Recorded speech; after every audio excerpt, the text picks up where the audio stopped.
Hello and welcome everyone, Stormy Sensei here. Today we were going to play some Final Fantasy IX, but then I got some news today that they released the trailer for the DLC pack coming out June 17th. So we got like 2 weeks, and I just looked at all the Pokemon that they were going to have available, and it got me hyped to play some Pokemon today. So here we are.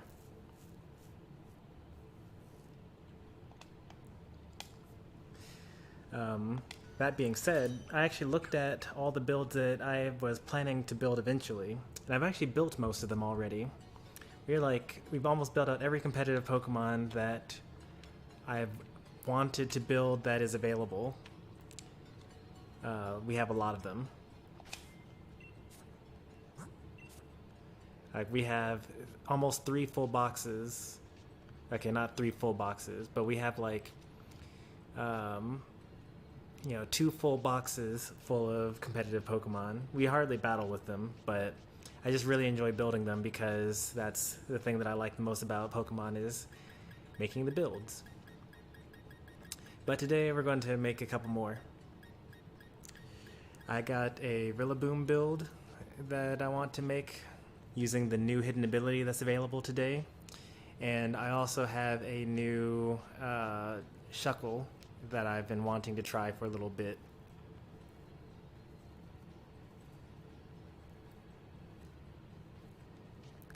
So those are the goals for today. I'm not sure how far we'll get, but what's important is that we're just playing some Pokemon, having some fun here. Alright, let's say hello to chat here. Hey there, Rick and Super DS64. Welcome back to more streams.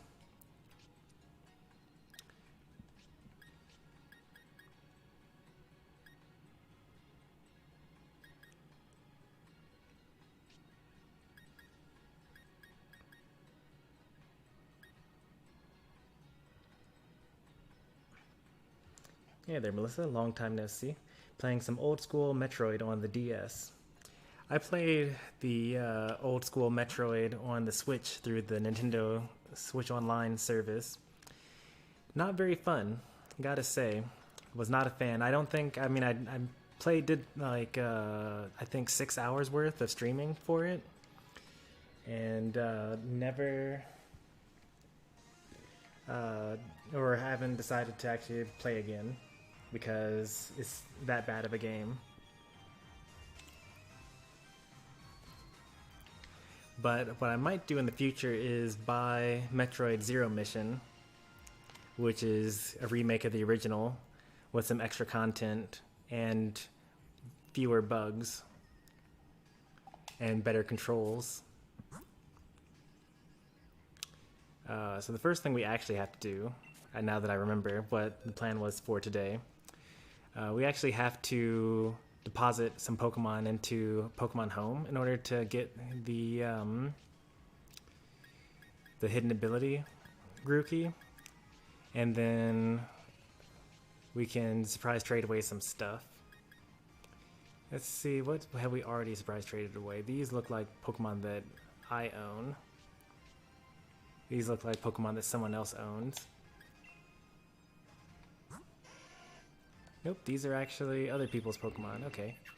So then this box, starting on Surprise with Charmander, can go away. I'm playing Smash 4 on Wii U and 3DS, taking a break from Smash Online, because the internet gets me frustrated and it stresses me out. Smash Online is kind of bad. Yeah, I mean, if you don't have a good enough connection and your opponent doesn't have good enough connection, and you actually care about winning, then you will get stressed out. As far as I remember, the lag on Wii U was also pretty bad as well. But the game was really slow, so nothing really mattered.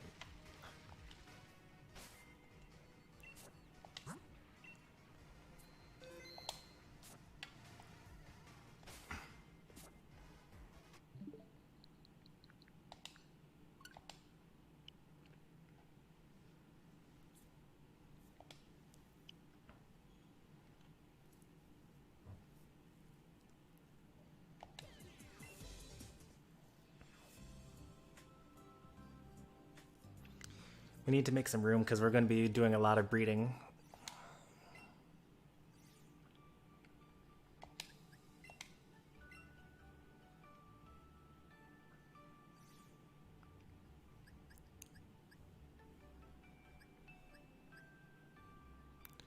I don't really need most of these.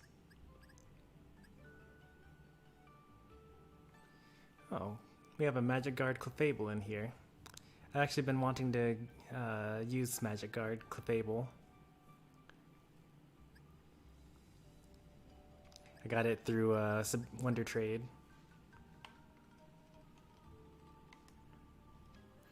Sometimes the lag would make your movement laggy very badly, making it hard to fight. Yeah, that's been true for like every Smash game since or online since Brawl, unless it was like fan made.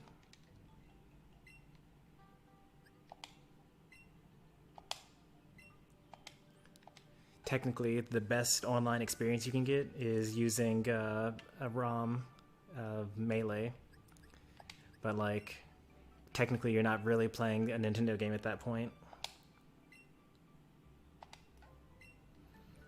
Hey there, Felix.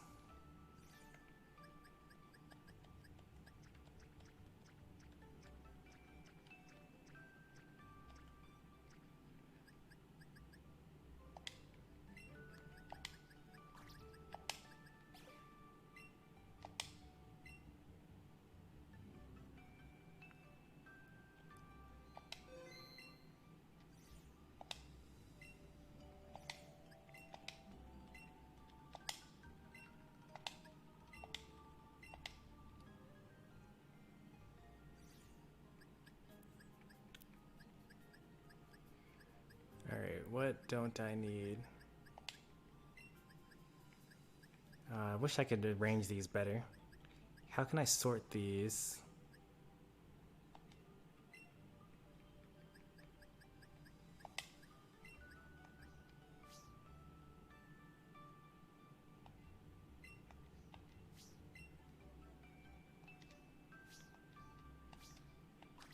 Oh, well, I guess I could just use this. That's fine.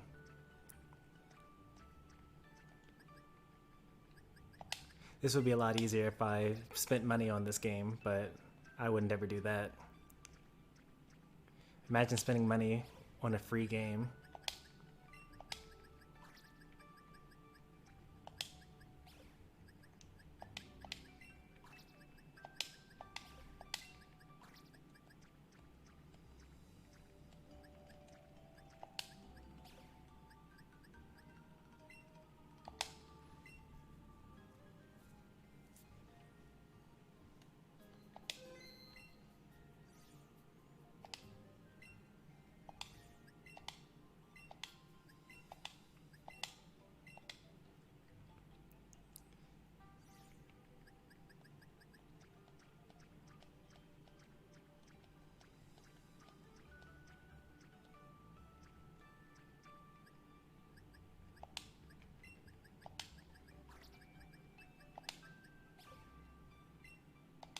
Alright, we now have like 2 boxes full of stuff. Or not full, but 2 empty boxes, which should be good enough.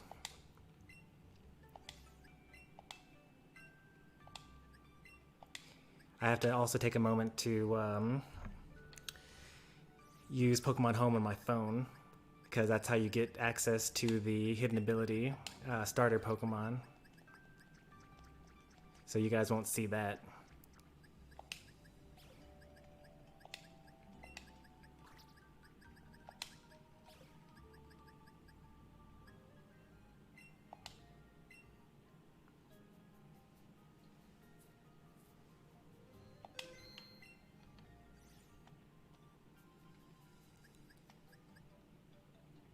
And let's actually just put 1 Pokemon from Pokemon Sword into the box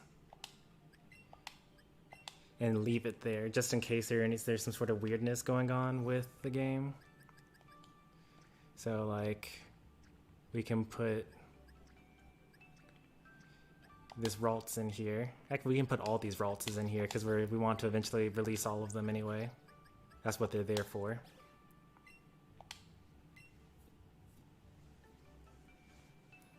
I was making a telepathy Gardevoir with max stats, and you know, those were the rejects.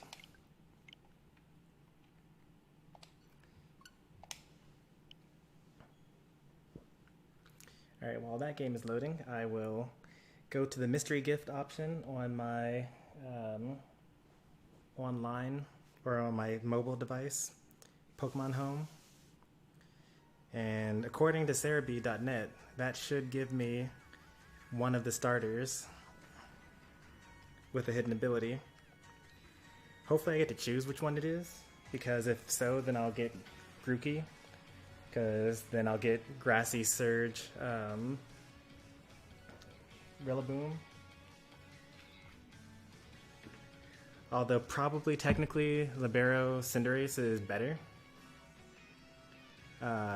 Also, I don't really have to worry about that because I'd imagine that there are going to be lots of people trading those Pokemon around.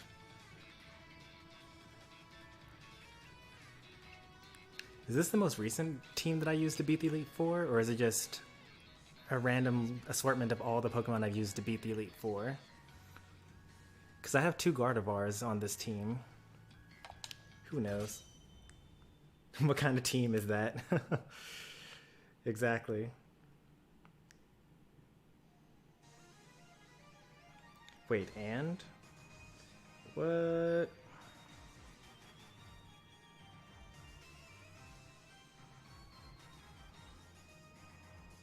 Wow, every single one of them. I thought it was just like one of each, but you actually get all 3 of them. That's pretty nice.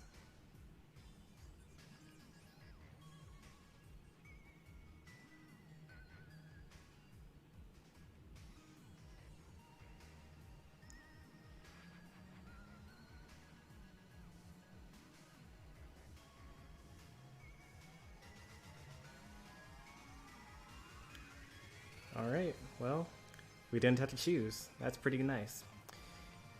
Now that that's done, I close out of that and go back into the game again.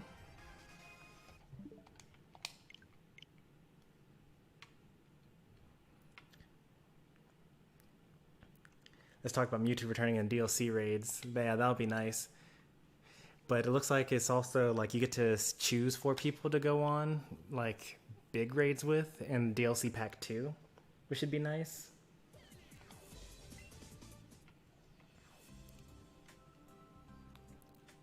Because then I can like have streams where I have people do that with me.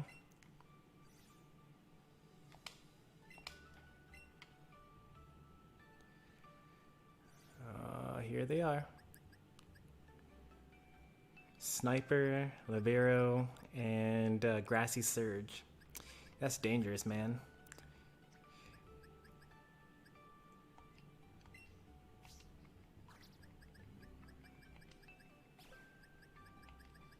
Do they all have neutral natures? I guess I'll find out when I take a look-see here.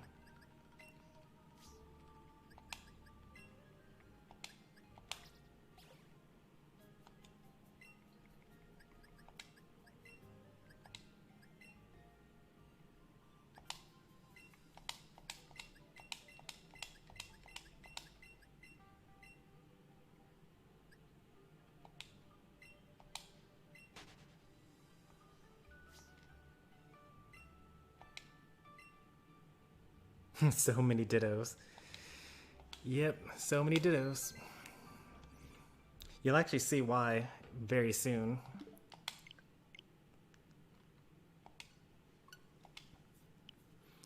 I got all those Dittos from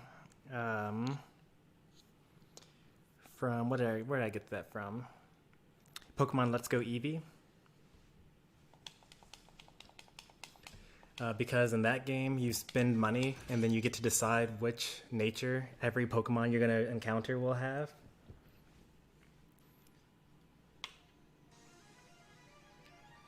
So, if you actually go to this box, to the breed box here,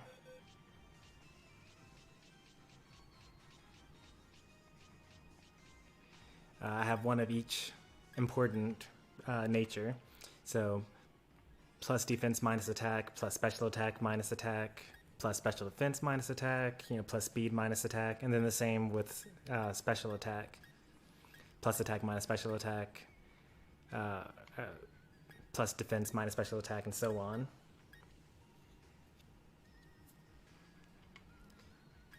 And then these are just foreign ditto, which you can use to make your shiny odds better. Not that I ever use them for shiny hunting.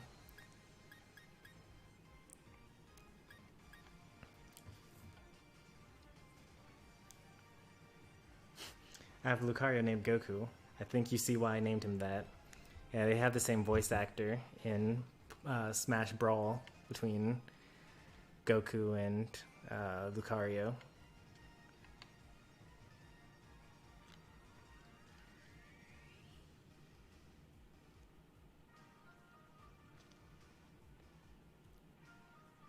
Alright, so I'm just looking at my thing here. We need an Impish Nature.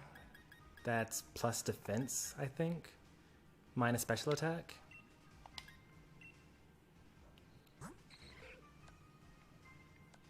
Yep, Impish Nature. Give it the right item.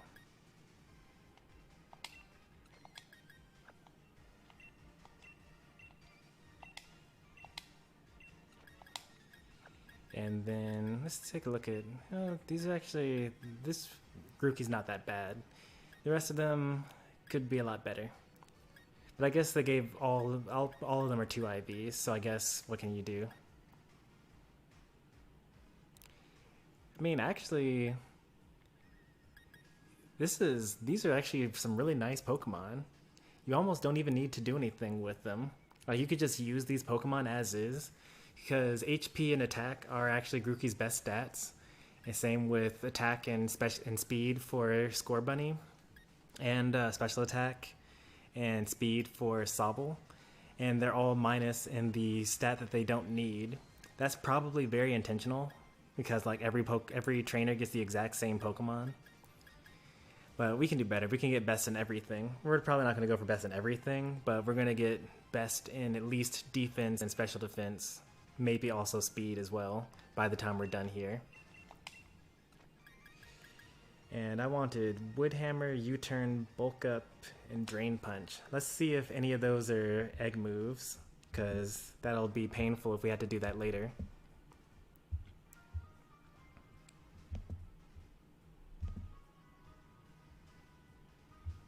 So go to Cerebi.net. It's my favorite site for this sort of stuff. Drain Punch is a TM. It learns it fine. U-Turn is a TM. Yep, also learns that fine. Wood Hammer learns it at level 32. And lastly,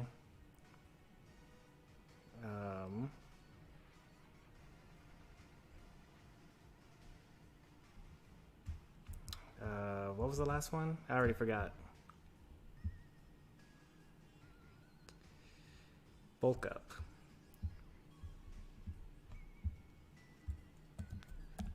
Bulk. Oh no, why does Nintendo Bulk Up? Is it an egg move?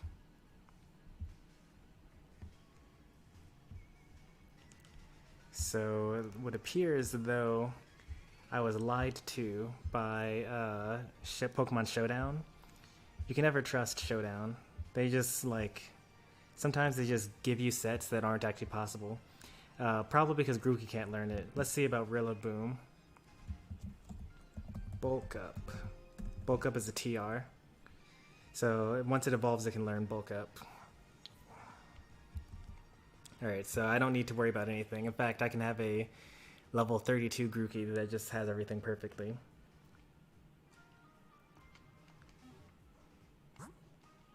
It's been a while since I played Pokemon Sword and beat the game. Yeah, let's see, how many hours do I have in this game? So I'm at 243 hours into Pokemon Sword. I beat the game after 40 hours.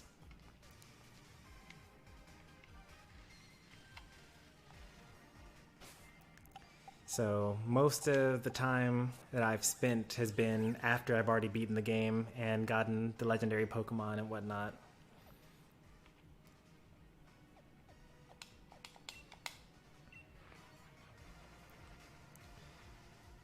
When I was a kid, I didn't know what Ekans' name was. When I grew up, it's just Snake backwards.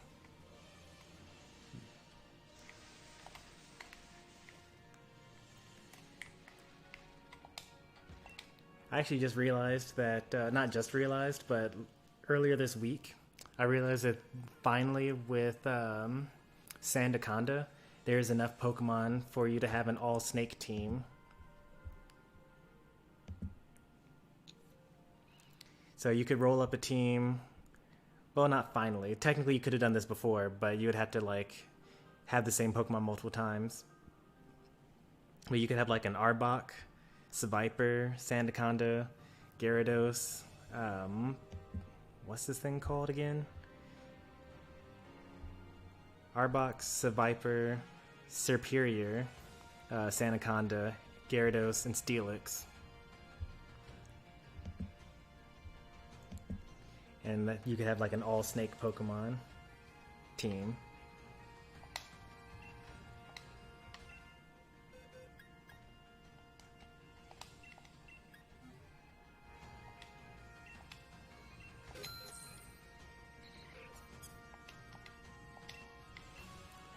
Alright, so we only need one of these. Is guaranteed to have the right nature once it comes out, because I gave the Ditto a Everstone. So that's what we needed right there.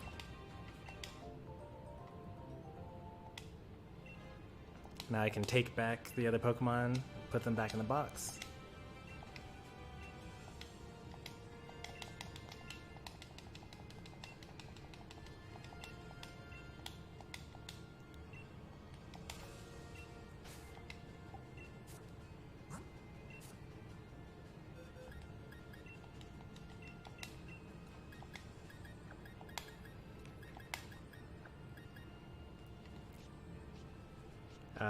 To your earlier comment, you have all 3 starters. I have like loads of starters, mostly through surprise trades. I have entire boxes full of them. Because all you need is one, and then you can breed for the rest.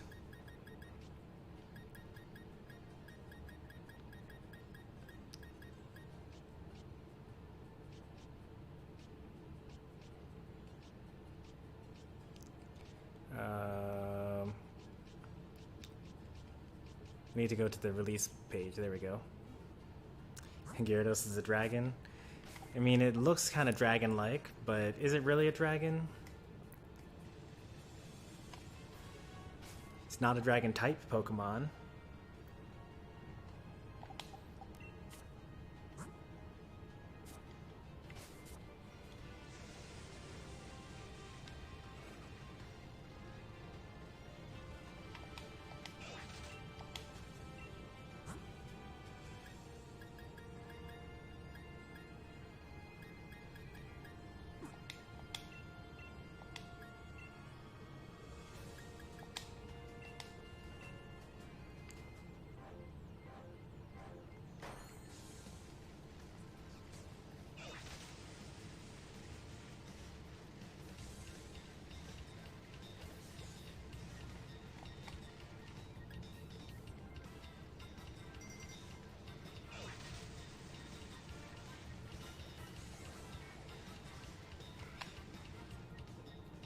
Oh, okay, that's how you do it. I was trying to press the shoulder buttons to center my camera, but I was pressing the wrong ones. It's been too long since I played this game.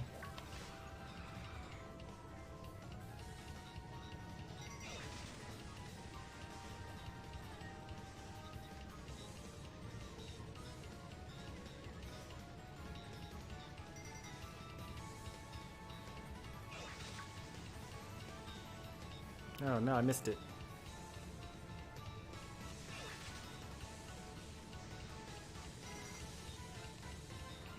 Missed another one.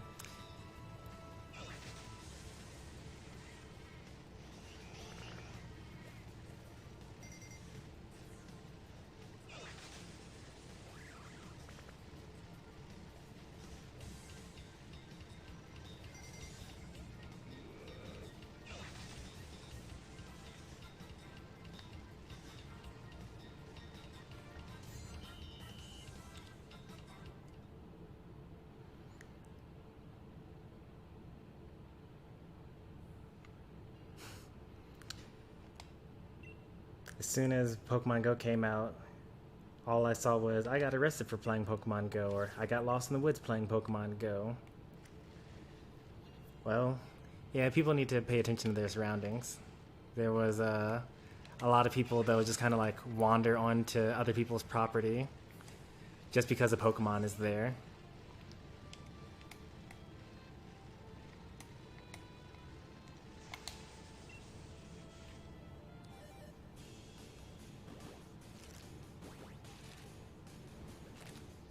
In classic Pokemon games, here you can just walk into people's houses and don't get any trouble for it. Yep, and that's why it didn't translate very well into Pokemon Go. So this should be an Impish Grookey, and it is.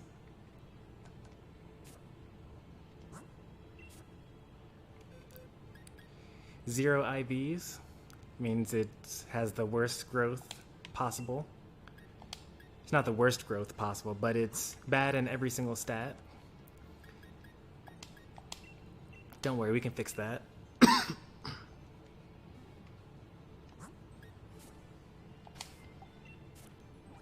Kind of getting tired, woke up at like 5 a.m.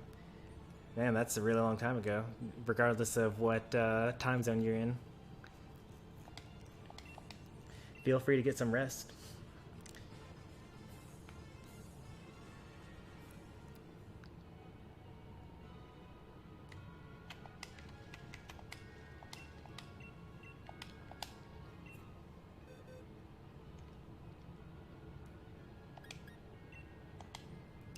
Alright, so currently we're at 0 IVs.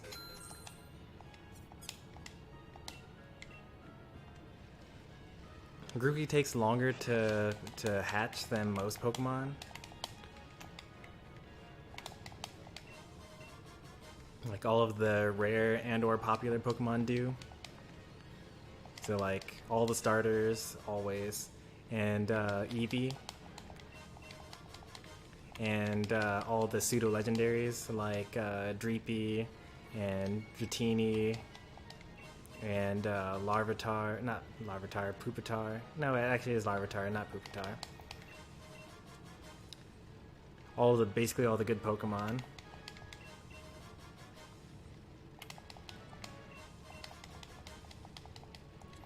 What are your tips for catching Zacian? Throw a Master Ball at it. Because you get one at the very beginning of the story arc. As soon as you beat the game, as soon as you reload your save file, you get a Master Ball. And so the answer is to throw it at the Zacian turn 1.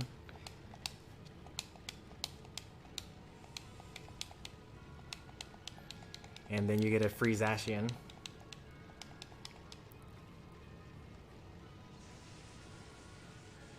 Alright, we got everything off of the bridge, it looks like.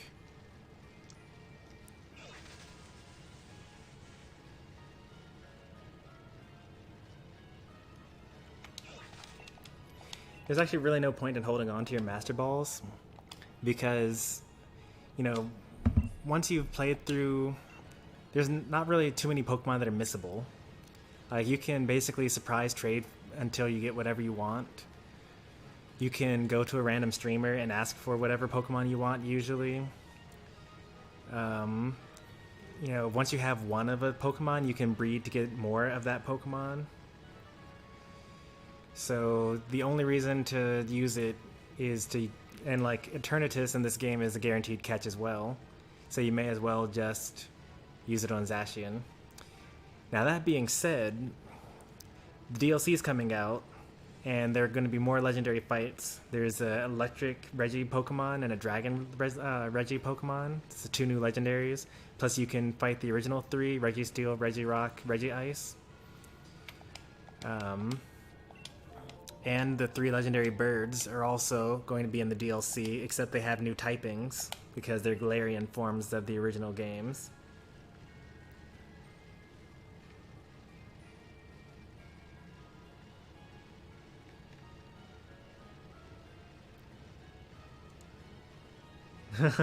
I saved my Master Ball in case I find a shiny that can kill itself. Yeah, so when I tried to catch Turtonator, which is one of the last Pokemon, that I had to get on my Pokedex. I found one. They're very rare. It's like a 5% encounter rate, but it also learns explosion or self-destruct. So, like the first one that I came across, it actually just killed itself after 2 or 3 turns of me hurting it, which was very troublesome.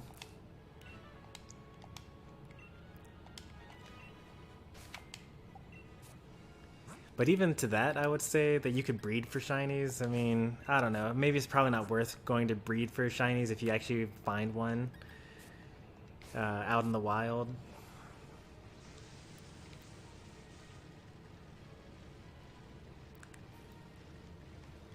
It's just the, well, actually, you know what?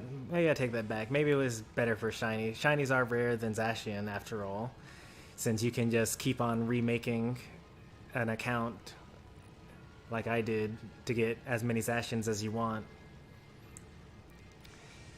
And technically as many Master Balls as you want, if you have a second Switch to trade with. Another thing you can do is if you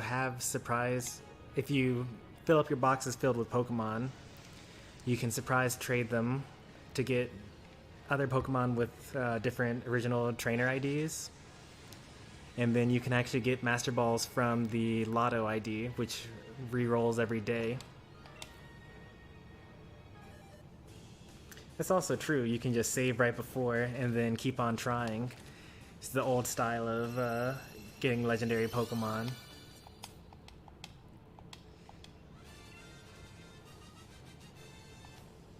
Back in my day, when you threw a Pokeball, it could miss. You just toss out your Ultra Ball against your Zapdos, and it just like doesn't hit it at all.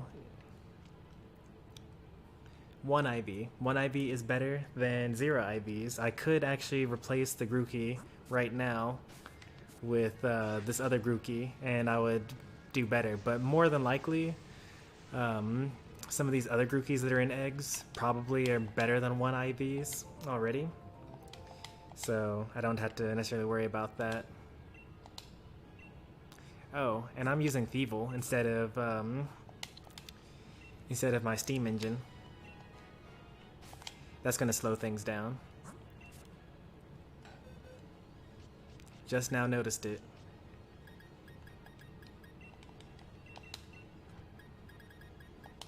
I use Thievul because it has the runaway ability, so usually when I'm out and about, I don't want to fight against Pokemon. But when I'm in this area, there are no wild Pokemon, so I can just kind of walk around with my tank. And it actually doubles the speed at which eggs hatch. Because it has the Flame Body ability. Or is it because of its Steam Engine ability? Maybe both work.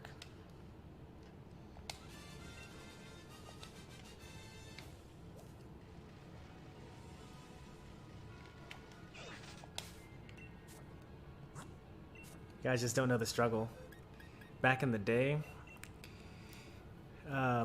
so in this Pokemon box, this is a 5x6, so I have room for 30 Pokemon in the box.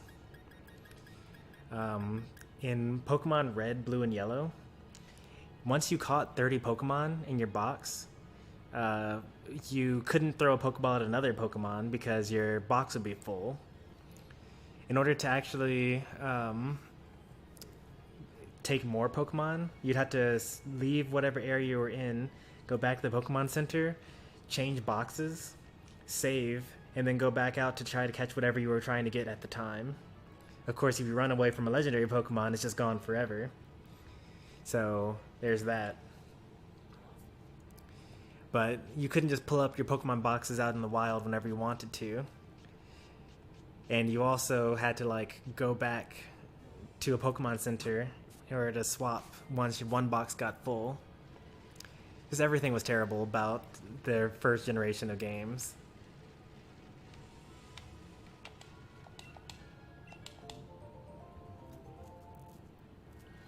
If Nintendo added Nintendo 64 games to the Switch Online, would you enjoy it? Of course I would. Who wouldn't?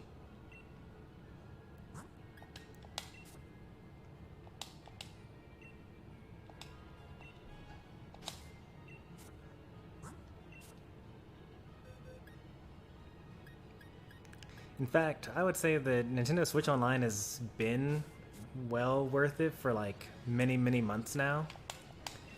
Like, especially after even before they added the Super Nintendo games, but especially now that they have added the Super Nintendo games, it's crazy how many good games there are in that system.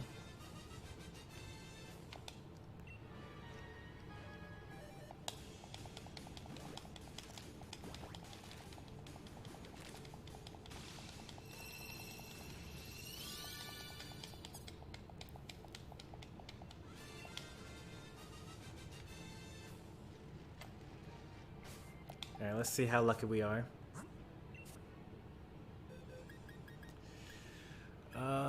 3 IVs, that's good enough.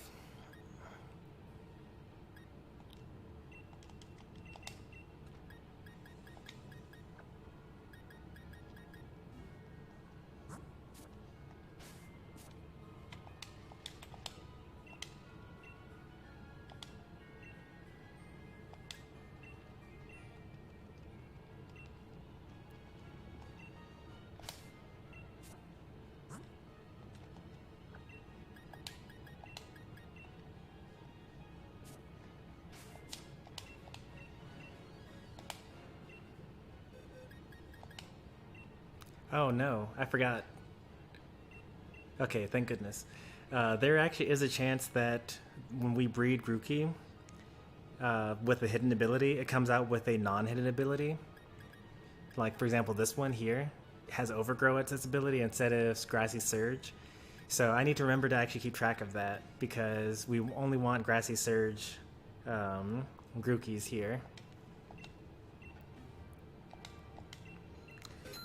That would have been really unfortunate. We practically would have had to start over at that point in time.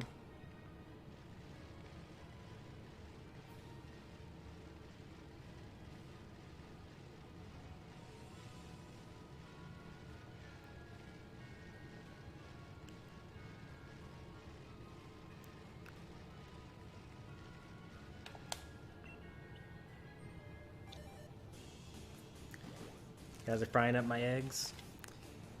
You can't fry them up. What if one of them has 6 IVs? What if one of them's a shiny? Now, if one of them's shiny, we're just going to do a giveaway. Like, I don't know what we'll give it away for. Maybe we'll wait until the DLC before we give it away, but probably by then everyone will have a shiny hidden ability Pokemon if they want one. 0 IVs. 3 IVs, okay. Not bad. Hey there, Paper Plaza Productions.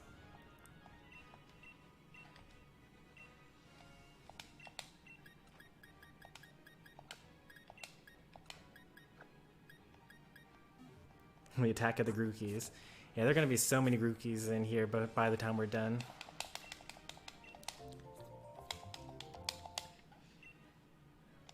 Maybe not that many, though.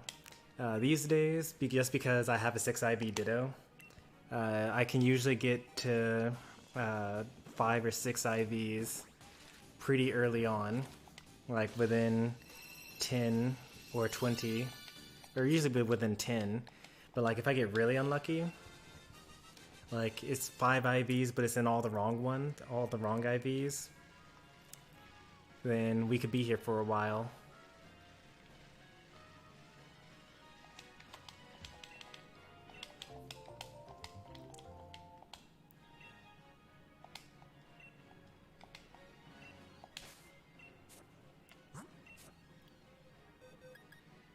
Four IVs. That's good. That's really good.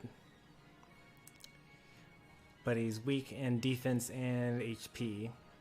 If they were weak in like special attack and speed, then I probably would have just said, "Yeah, that's good enough," and then just started training it. But those are the wrong 4 IVs for what we want to build.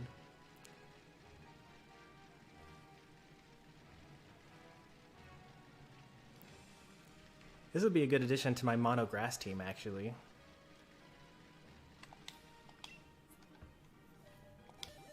As terrible of a team that is, you know, not that surprising that it could take some improvements.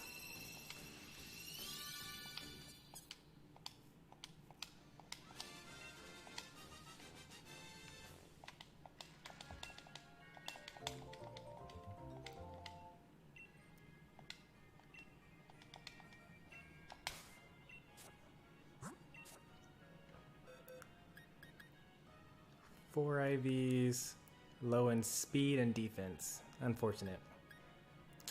But it's 4 IVs. 4 IVs is better than 3 IVs. I guess I'll replace at this point.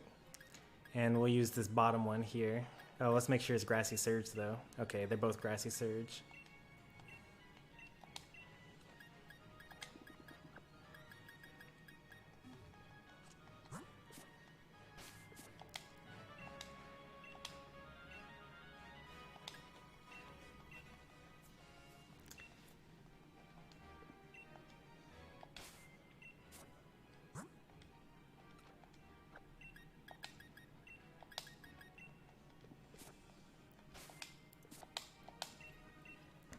Paper Plaza Productions, have you gotten your hidden ability starters yet?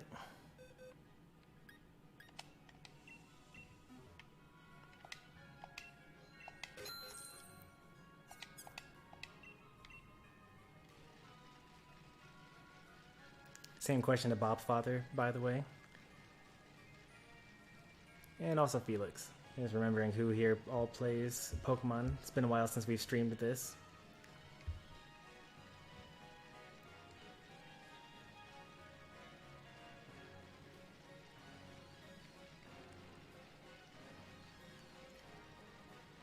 I explained in words how to get the hidden ability Pokemon earlier in the stream, but since I don't have it set up for me to show you Pokemon Home over my phone in a stream, then I didn't actually show you literally how to do it.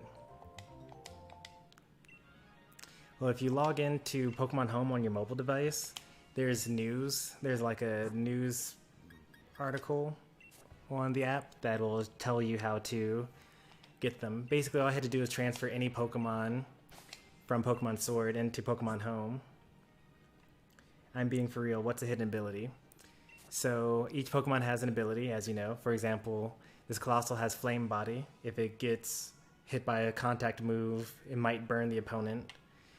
This Grookey has Overgrow. When it gets down to 1/3 HP, its grass attack moves double in power. I don't think it's double. I think it's 1.5 times power, but that's not important. But some Pokemon have multiple abilities. So, for example, Eevee has Runaway and Adaptability.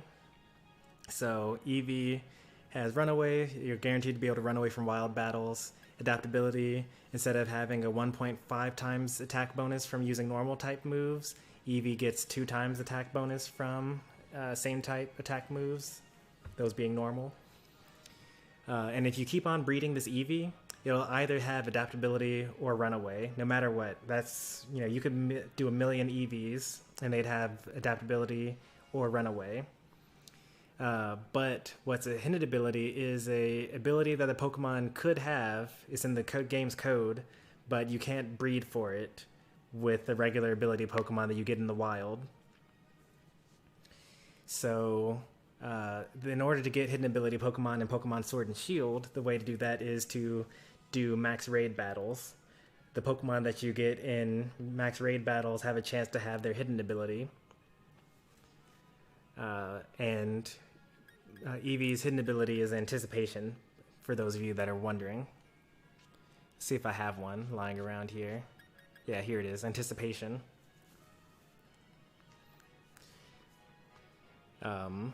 And sometimes, not always, but actually usually, the hidden ability is a lot better than their regular abilities.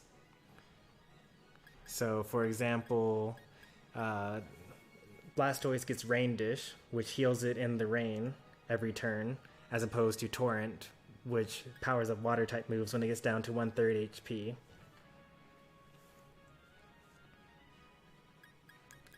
Rowlet gets long reach, which means that all of its attacks don't do contact, which means that it can't be affected by things like Flame Body or Cursed Body or Static or Acute Charm and things like that.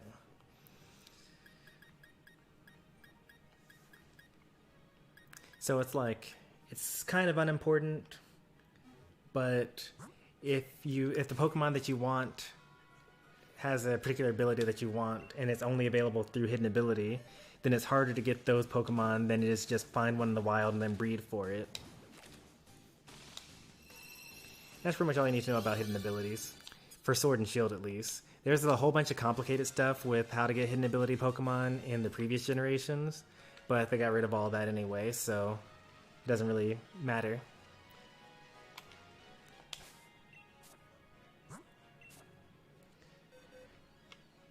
I didn't see the recent director news yet. So it's kind of weird. Oh, 5 IVs. Look at that. And it's low in defense, so we still have to keep trying, I guess.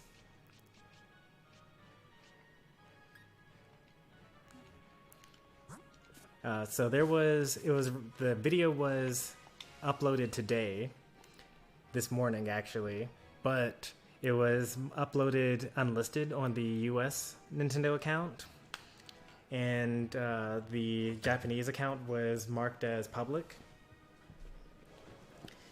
So if you were subscribed to, the Nintendo of Japan YouTube account, then you would have gotten the notification.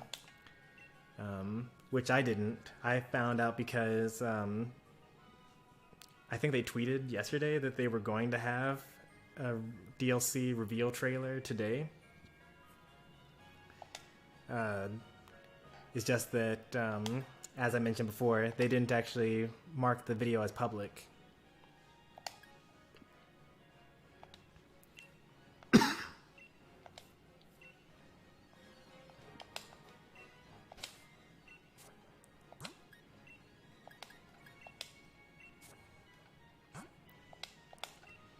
Alright, we're doing pretty well. So we have 5 IV Pokemon and a 6 IV Pokemon. The Destiny Knot that's tied to the Ditto that's already in the daycare is guaranteed to select 5 of the IVs from the 10 available IVs that the Pokemon that the parents have. Which means that we'll likely get a 5 IV Pokemon. If we're really unlucky, we can get a 4 IV Pokemon. And if we're kind of lucky, we can actually get 6 IVs. Which gives us the best possible stats for everything.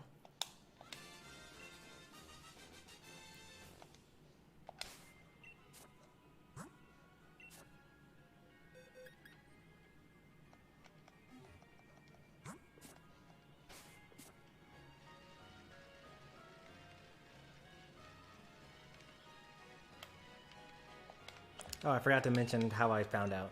I found out because Momojiri posted a video saying, hey, we're going to do a live reaction to the new Pokemon DLC news.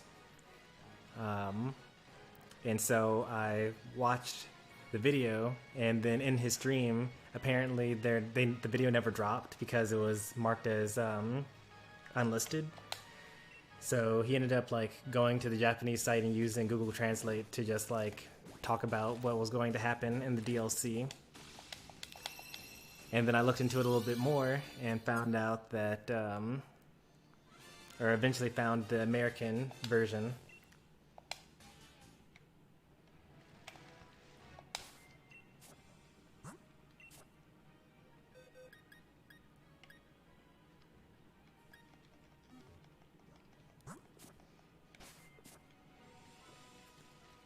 That period of time where you have 5 IVs but it's not 6 IVs, it's so frustrating.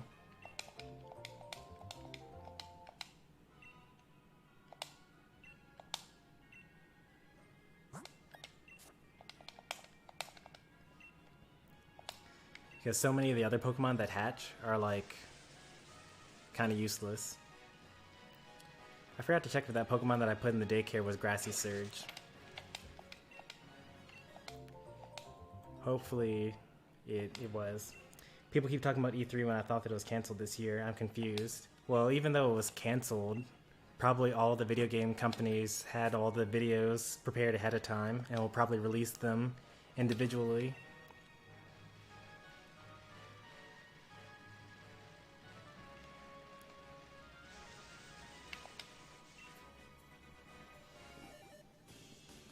And we're almost an hour in. I think that we're just going to do Grookey today, and we're going to skip Shuckle.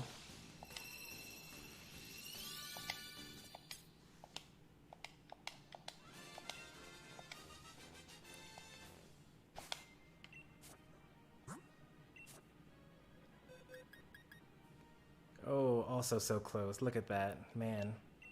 It's also overgrow anyway.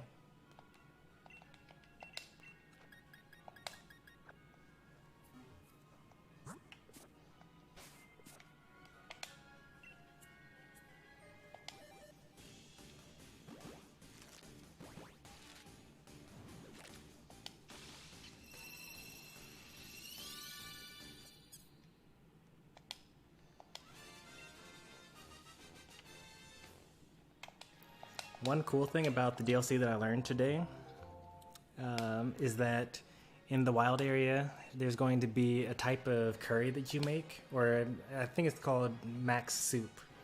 But I don't know if that means that you make it using curry recipes, or whether you make it, whether it's just an item that you just give to the Pokemon.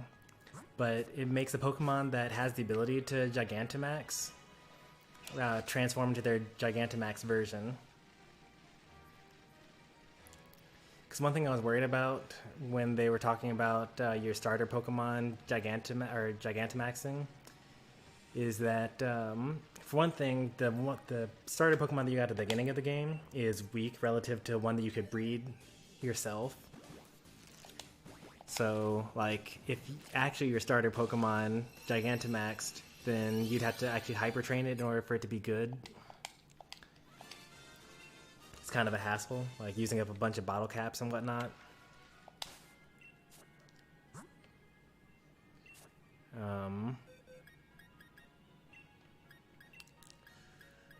Ooh, that's pretty good.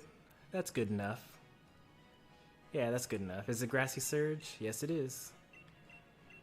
Alright, well. This is the Pokemon that we'll be training.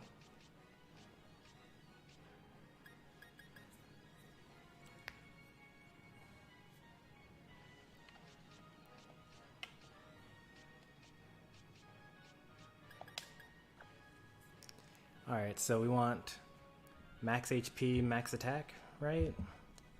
A little bit of speed. I think that's how I set it up. Let's take a look here. Max HP, max attack, 4 speed, Impish Nature, Grassy Surge. Alright, HP. HP comes from Squavit, and like Greedent and things like that.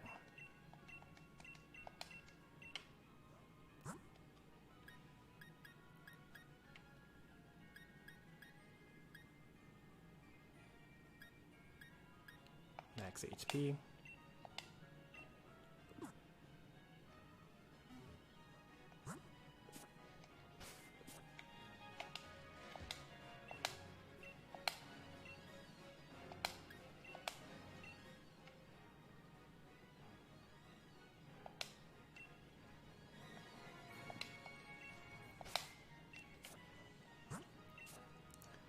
You should name every Grookey the same name, and then name one of them Bob.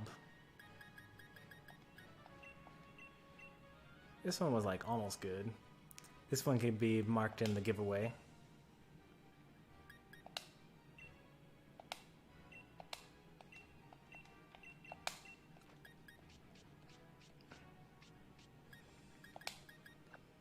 Hidden ability, 5 IVs, good nature.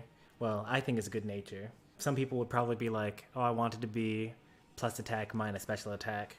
I prefer plus defense because the plan will be this Pokemon has Grassy Surge as its ability, which means that when it goes out into the field, Grassy Train takes its place.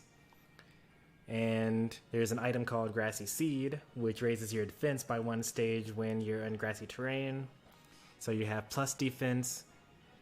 You know, it's just good. I could probably get even more defense if I actually put some EVs into defense, because raising your defense actually multiplies your defense that you have by an amount to get to a higher number. So the more defense you initially invested into it, the higher it would get. I could do another build. You can actually get body press on Grookey. I think it's an egg move. And then, which, you know, body press uses your defense stat instead of your attack stat. But Rillaboom's attack stat is like really, really, really good though. So you'd still be better off just using your attack stat. Grookey, or like Rillaboom, has 90 base defense. That's like okay. It's better than Gengar by like 50%. So it's like, it's decent, you know. But it has 125 base attack and 100 base HP. So it's kind of a HP monster. And that's good that it has so much HP, because when you put it in grassy terrain, it actually recovers 16% or 1/16 of its HP. So the more HP it has, the more it heals every turn. Of course, that kind of gets offset by the fact that this Grookey is going to eventually learn Wood Hammer, which lowers your HP because it's a recoil move. But that's fine. Let's just go ahead and finish hatching the rest of these Pokemon eggs.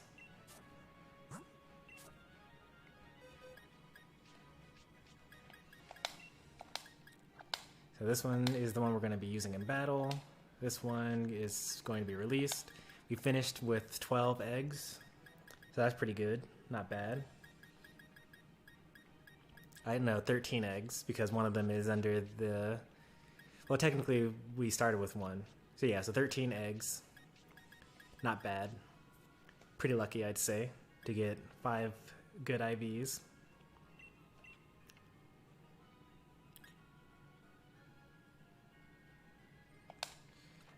Next step would be to give Pokerus. This Thievul has Pokerus, but it's not contagious anymore. So I need to find one of these Pokemon I have lying around that's contagious. Here we go.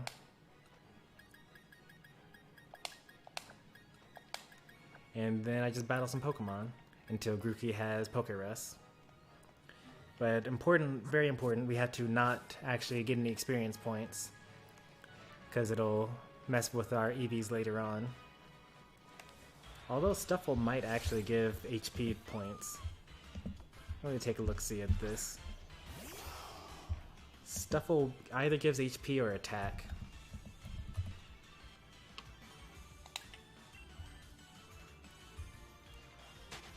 Stuffle gives attack points, which we need attack points anyway, but we'll get them later.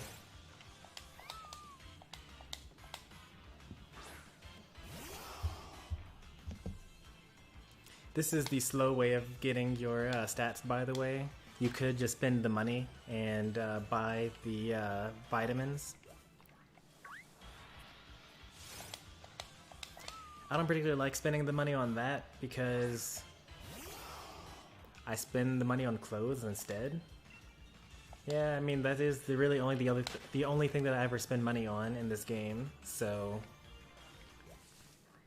For you guys, maybe it's better for you to just buy the vitamins.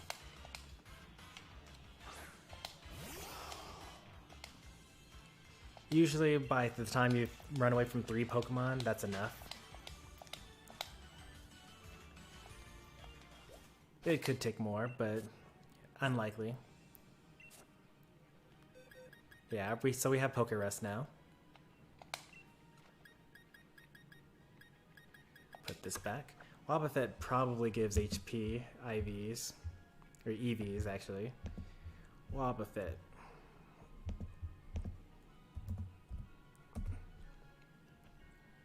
Wobbuffet indeed actually gives 2 HP points. So Pokerus is a status that your Pokemon get it doubles the growth rate of your Pokemon. So instead of growing by 4, or instead of growing by 9 for getting, or actually it would be 10. Instead of growing by 10 for this, it's going to grow by 20 for battling this Wobbuffet.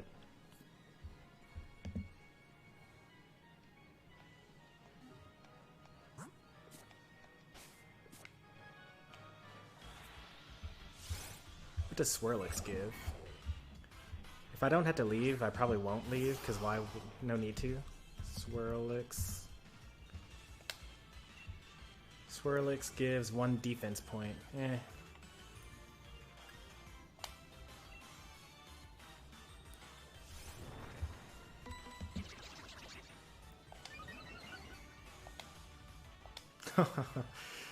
What a dangerous Pokemon.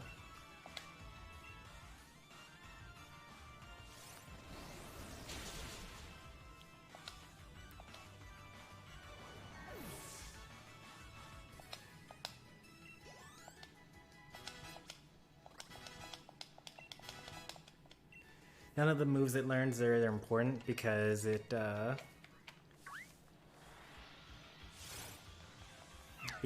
will learn all of its moves from TMs and TRs, with the exception of Woodhammer, which it learns at level 32. Wobbuffet with lipstick, that's all I have to say. That's actually how you can tell the difference between the male and the female. The females wear lipstick, the males don't. It's very similar to Pikachu. The female Pikachus have a heart-shaped tail, and the male ones have a flat tail.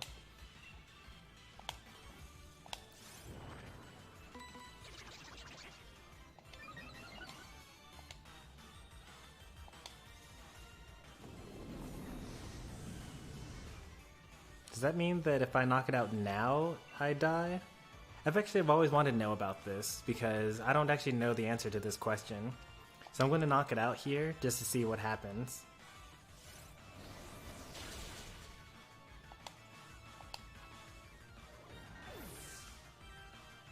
Yeah, okay, thought so. Well, actually, I didn't know that. I thought it was within the same turn, but it's actually the next available turn.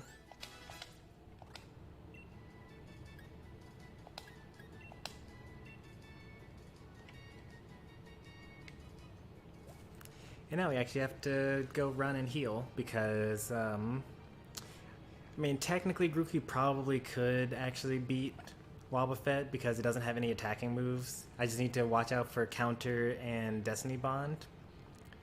But why take that risk?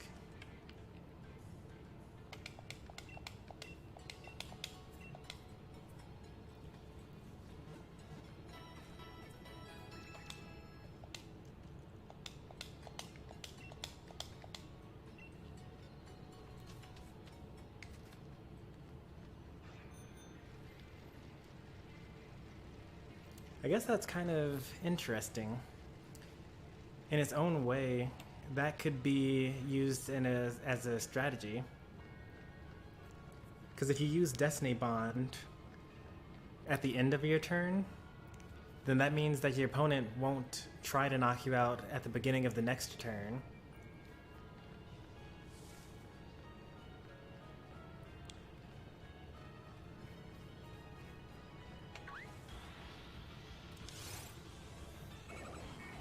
I don't carry revives. I probably do have revives, honestly. I have this habit of just like never using items. Okay, we actually one-shot all the Wobbuffets without using Nasty Plot, which kind of makes sense because we're 60 levels higher than it. And also, for those keeping track at home, we're now at 60 effort points. Oh, Drift Blim, I think, also gives us HP. I'm going to double check that, though. Drift Bloom, I think I meant to say.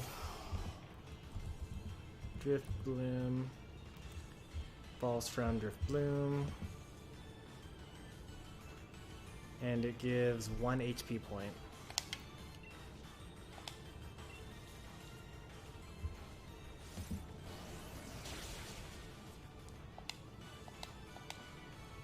That crit mattered.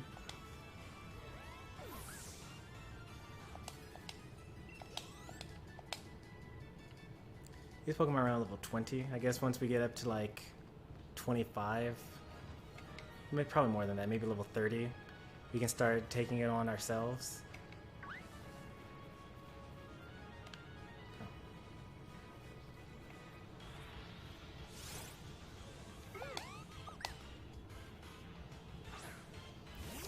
Wonder what are some other gender differences between the Pokemon.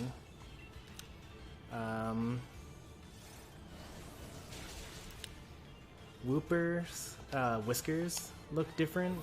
They point outwards, and there are 6 of them instead of 4 of them for the males.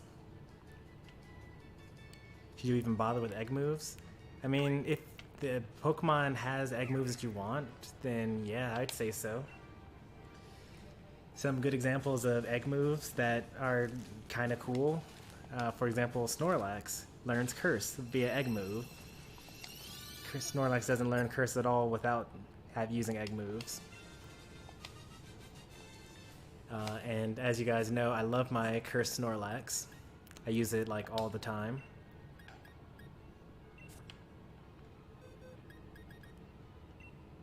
That one's okay. This can also be in a giveaway. The only problem with the giveaways, quote unquote, is that like no one ever actually wants any of the giveaway Pokemon that I have. Because most people that care about competitive just like make their own Pokemon and they're better than the giveaway Pokemon that I have.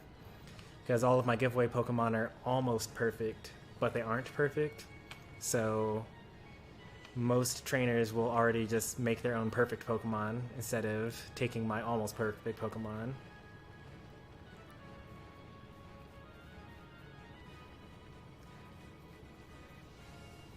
So they may as well just end up being, you know, release Pokemon.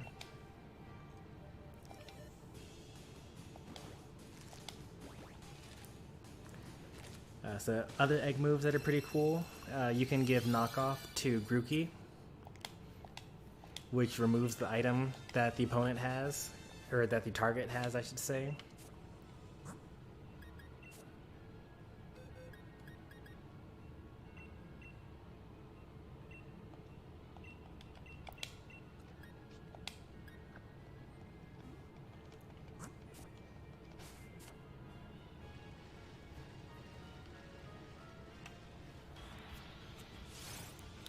You can get high jump kick on Scorbunny.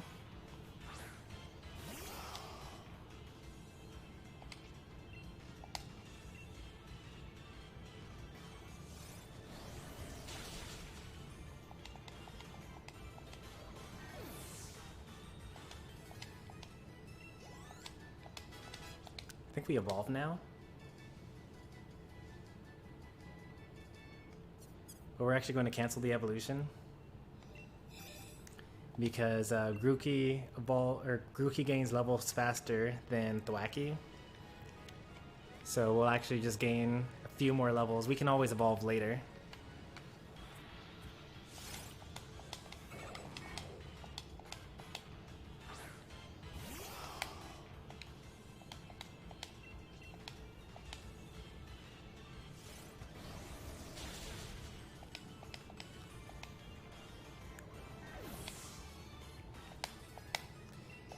Actually reminds me of Gen 3 in Ruby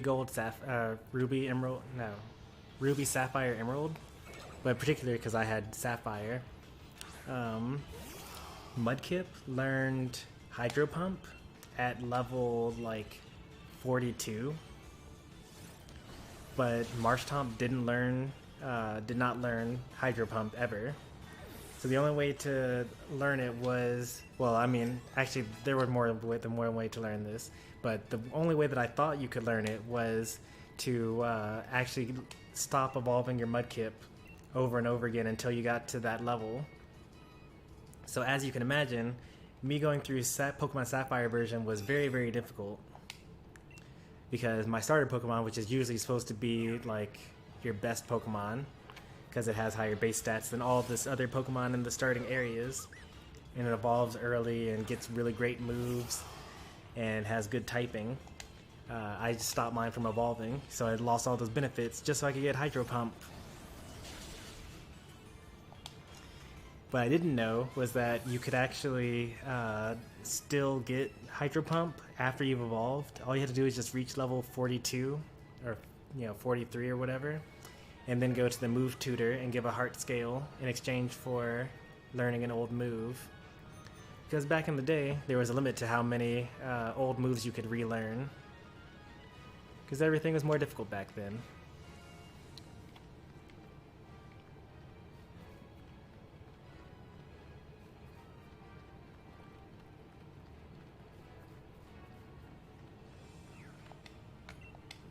It's finally the final egg.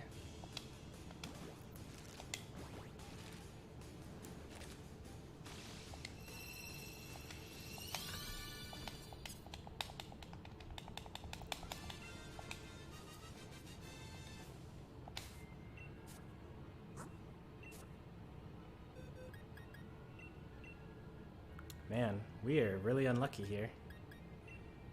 And also, this Grookey hatched already having Pokerus. I didn't know that was a thing.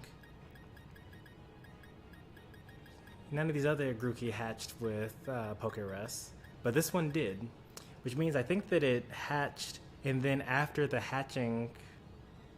Wait, no, it hatched while we were walking. Eggs can actually contract Pokerus. And I never knew that before. Whoa.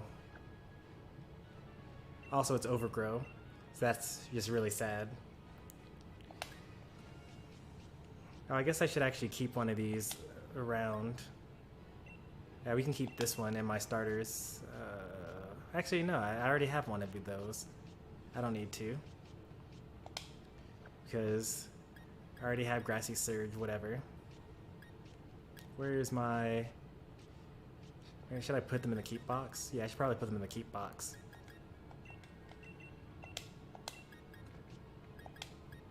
There we go. This would be a pretty good Pokemon to build. Libero, Scorbunny. It changes your type to the attack that you're about to use. And since Scorbunny is so fast, you can basically decide whether you want to be a flying type, fighting type, fire type.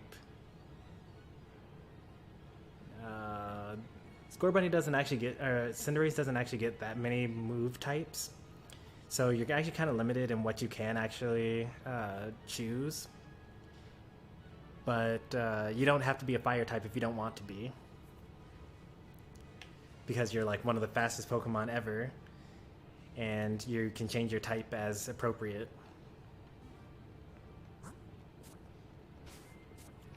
So that's like one way to avoid super effective moves. Although Scorbunny, like if you were to put a lot of points into speed, then you you'd be giving up like some defense and attack maybe, or HP. You can't have all three. There are not enough HP Pokemon here. We're going to go to my normal training area.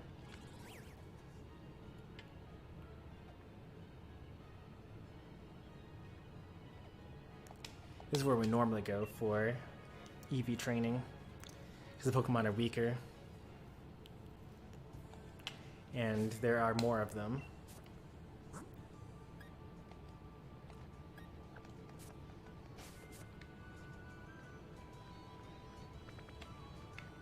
So yeah, already plenty of Squavits.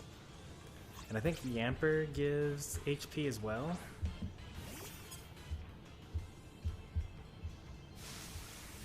Oh, just look at that.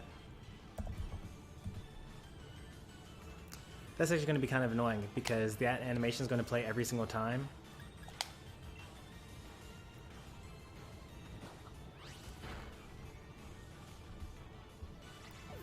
So it's actually going to slow down our progress. Yeah, Yamper gives HP.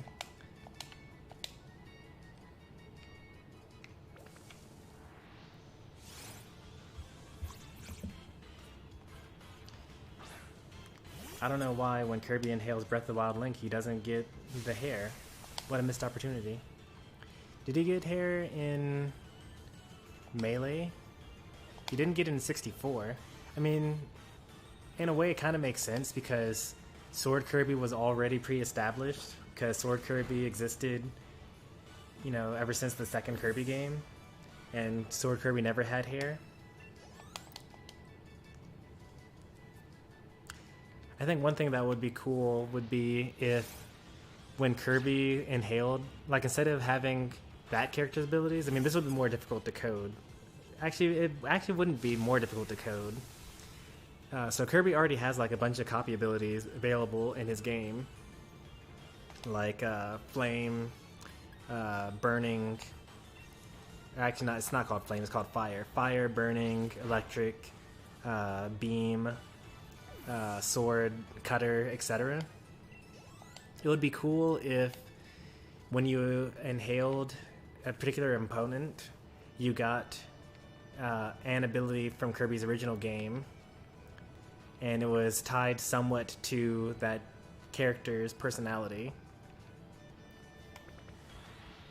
So that would mean that you would have to code more powers, but you wouldn't have to, because every time you make a DLC character, like Kirby has like 80 neutral Bs, which is, you know, I'd imagine painful to program. If they coded just like 8 of them, like maybe the 8 that they had from Kirby's and the Crystal Shard 64, then you could just use those only, and then of the 80 characters, you know, just distribute them evenly according to, maybe not necessarily evenly, but like if you inhaled Snake, instead of getting Snake's grenades, you could just get the bomb ability. When you get Ice Climbers, you could get the freeze ability, and so on.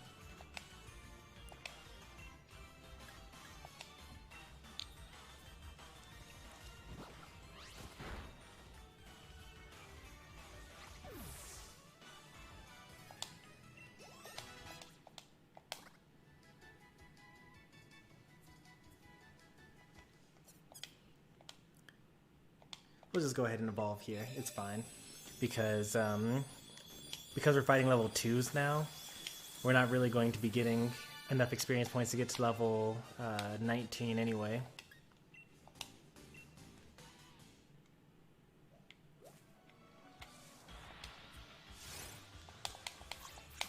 And by now we probably actually have enough stat points. I lost count. I wasn't really keeping track after a while there.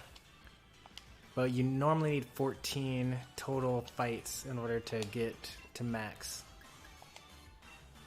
And maybe we're around like 10 or somewhere between. If you need only 14, then we would actually probably still have a little bit further to go. But I'm just going to double check real quick.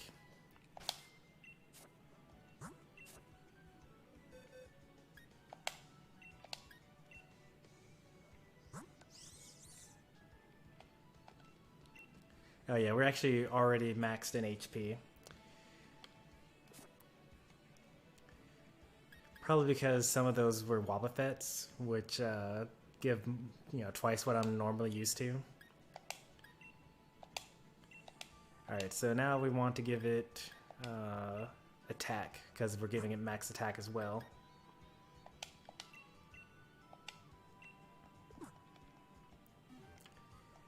So Choodle gives attack, but also because we're maxed in HP, it's fine for us to attack HP Pokemon because we won't waste any of the stats. And also we need to fight 2 speed Pokemon, so 2 Rookadies.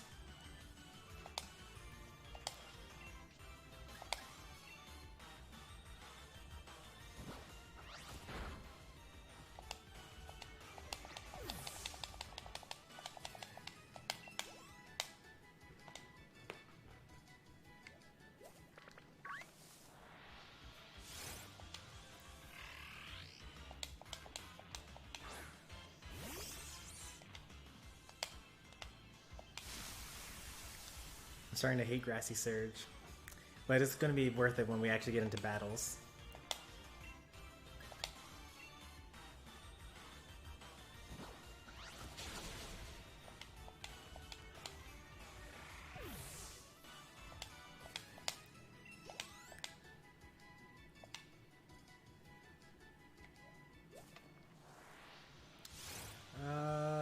Zigzagoon. Zigzagoon, I think, gives speed. It's either speed or attack.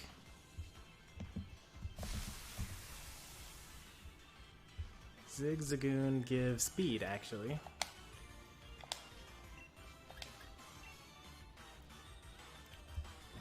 So this is one speed Pokemon.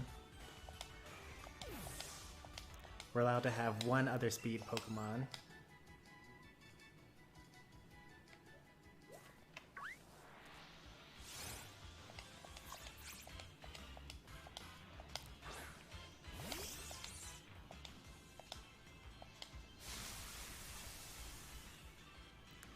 The only thing I'm really hoping for in the DLC is the Versus Recorder. That is when you'd like do Wi-Fi battles and then you can save a replay of it or something. I think that'd be nice because that's like content creation right there. Like you send in your replays, you know, Fan Fridays and etc.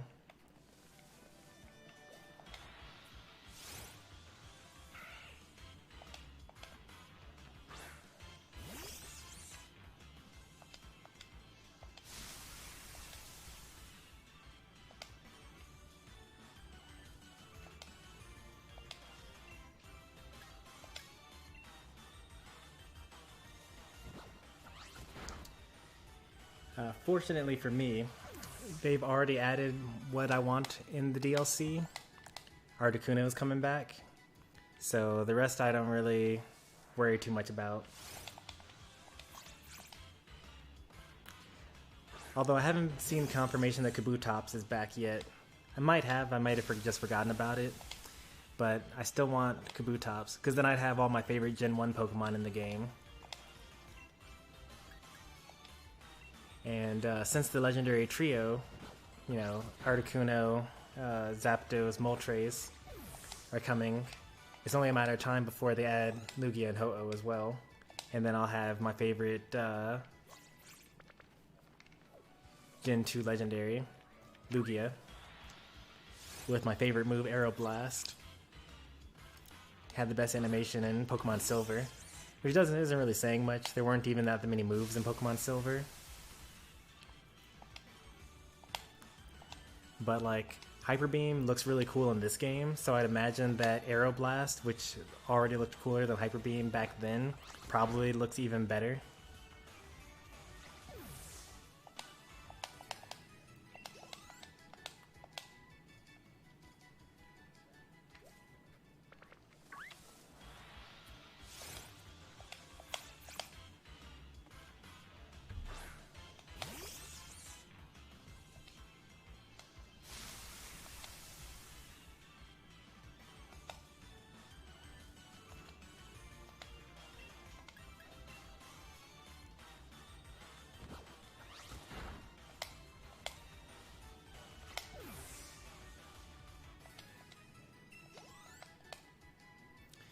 It would be nice for them to have GTS in this game as well, rather than it being tied to the phone mobile version of Pokemon Home. Like maybe once they finally put the entire Dex in this game, then it'll be like they'll be more willing to do GTS.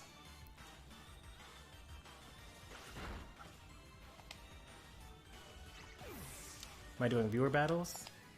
Maybe I could give Thwackey a spin after I'm finished, or Rillaboom a spin after I'm done training it. I wasn't planning on it though. We don't need any of these Pokemon. We'll take a Squavit. We were mostly talking about the new DLC information that we got today.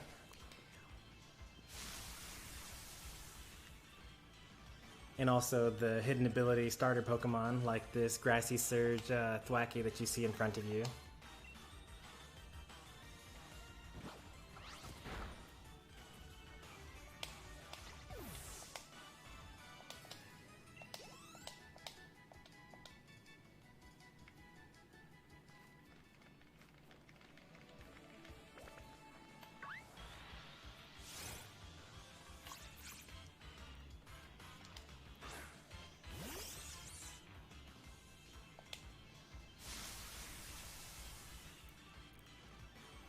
Versus recorder would be nice for me as well, because I could feel free to like do battles offline, or like without streaming. And then if something were like really, really cool that I wanted to show off, then I could like just show it off to you guys. You guys could send me replays as well that I could watch on stream. It would be good for like set analysis. Like if you're doing tournaments and whatnot. Although I guess if I'm doing a tournament, then I'd be recording it via streaming anyway, and it wouldn't really matter too much because I can just rewatch my own streams.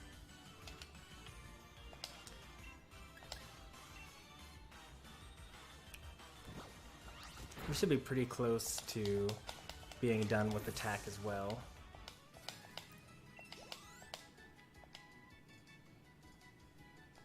Gonna quickly check on that.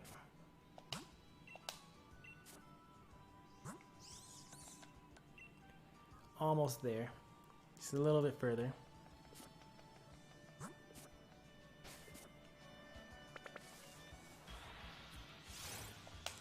We've been pretty unlucky. We've hardly found any choodles. Because that's like, we're basically losing 2 effort points per battle.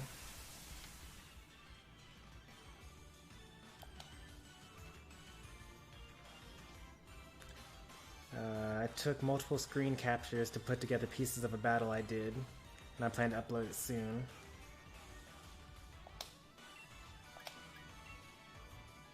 Yeah, I guess that is how you would have to do it if, actually, does the video editor, I wonder, is there even a video editor on the Switch? I know that you can trim an existing video to make it shorter, but I don't know that you can put multiple videos together to make one video.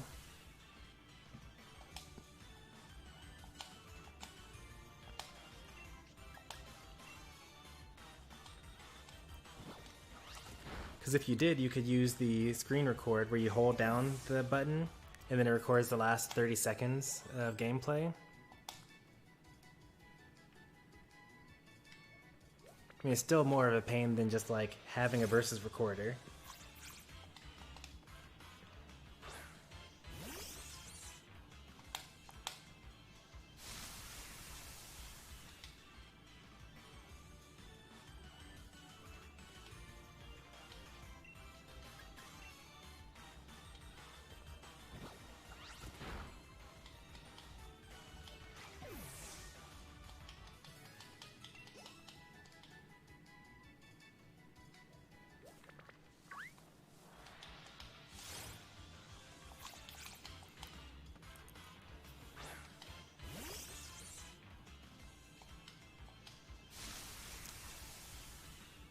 I think that Blackie is my favorite middle evolution from this generation.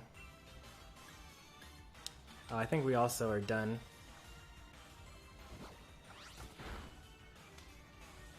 Maybe like one more.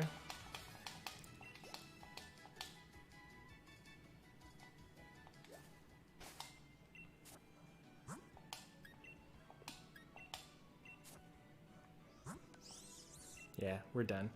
But we can actually get a few more points. We have to do the wasted points, the 3 extra.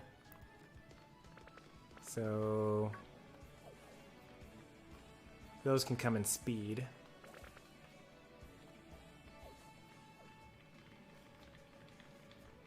There we go. Oops. I was spinning around too much and accidentally did my Charizard pose.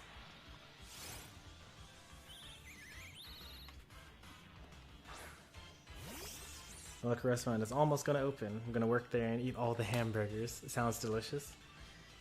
I'm also going to raise a Sobble in my competitive team.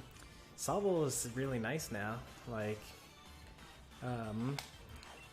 their hidden ability, Sniper, gives them the, increases the damage of critical hit attacks. Sniper Shot has boosted critical chance. You can give it Scope Lens to increase the critical hit chance even more. So it's a guaranteed critical hit. And every single snipe shot will do 225% damage. But that's on top of the fact that it's same type attack bonus. And if it's on a rain team, or you just recently used Max Geyser, then just forget about it.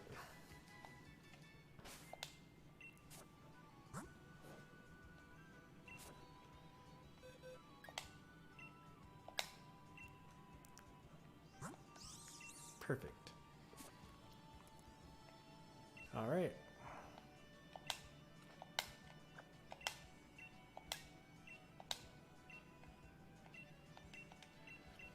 Thwackey is EV trained.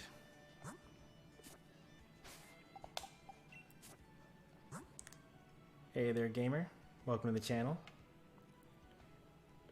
Got a question? Go for it, Pika.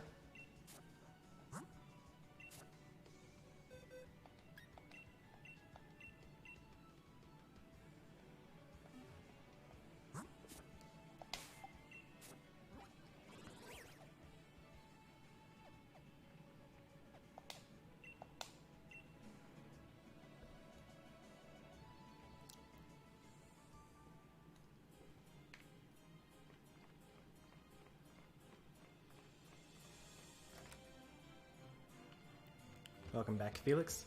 You missed all the boring stuff.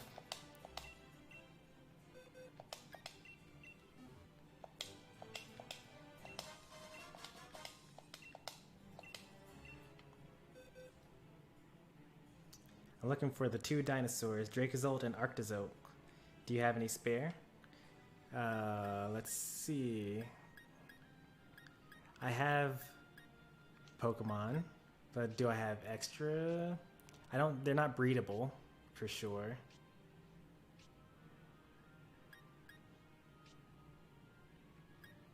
Arctozolt and Dracozolt.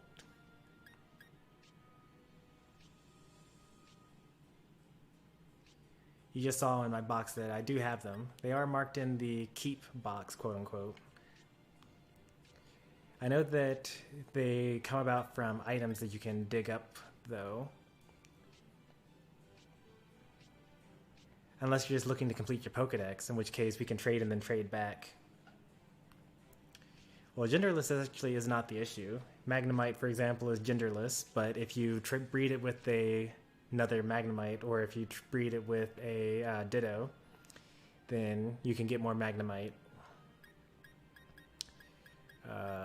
You can do the same with Shedinja. Shedinja is genderless, but if you breed it with a Ditto, then you can get more Ninkatas. Welcome to the channel, Opal Jones. Actually, that name sounds familiar, so I'll say welcome back. I think I've seen you before. Oh yeah, we were actually supposed to get the effort back to somebody.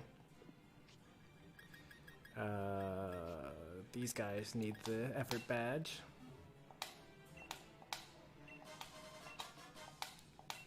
Yeah, let's do that. We can trade and trade back.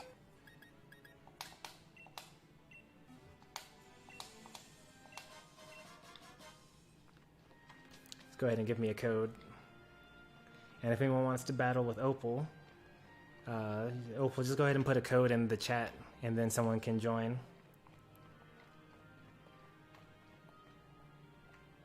Hey, I'm the champion. I'm her favorite trainer. Nice.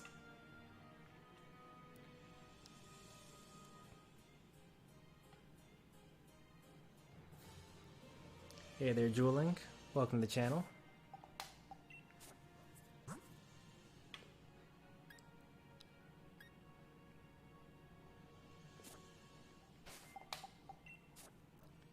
Let's go ahead and get some candies out here.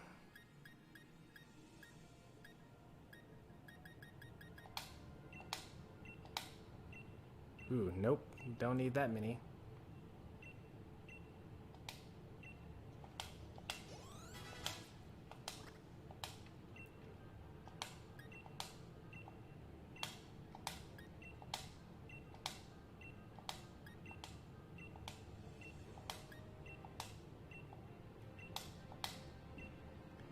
Wood hammer is actually something that I plan on using, so we'll go ahead and get that.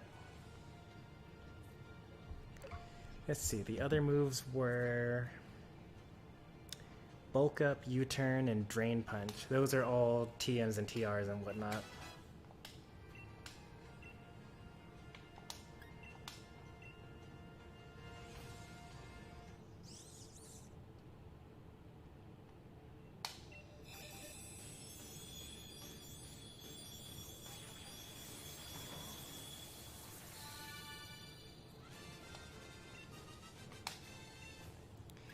It's crazy having a Rillaboom that doesn't use drum beating. It's its signature move and you don't even use it.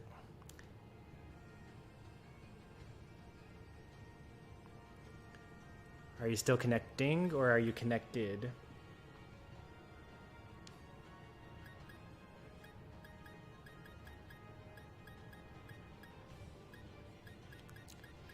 Now, somewhere around here I put a Grassy seed. There we go.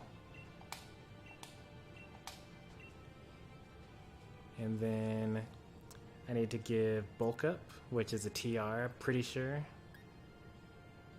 Yep, here it is.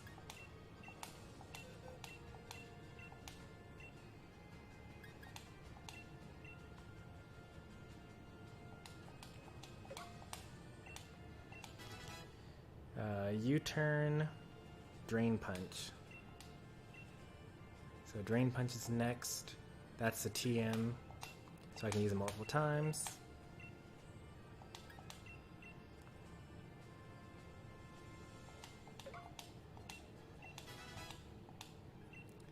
And then lastly, U-Turn, which is going to be at the bottom here.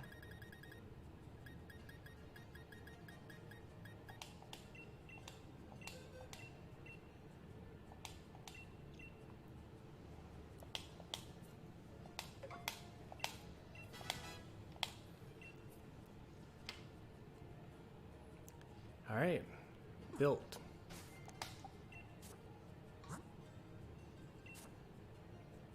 You can now go into this box.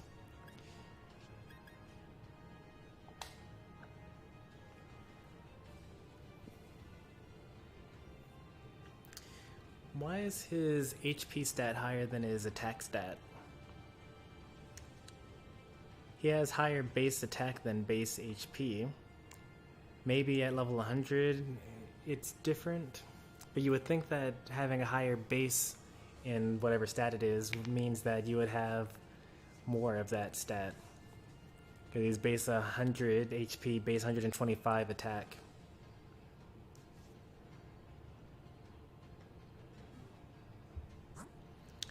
Ah well.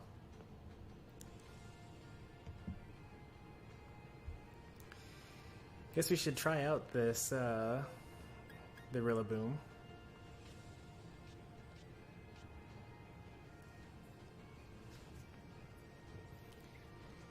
Let's see, what would be good with this Rillaboom? We could throw Raichu in there. Or we could actually have Venusaur, that'd be pretty cool. Two old grass type starters working together. We could throw in this Gengar here. This Gengar doesn't quite work though. I've been trying to make it work, but he just dies too early. Look at that, those stats. Like, amazing special attack. But that defense, 109. Like, 20 levels lower, this Rillaboom has more defense.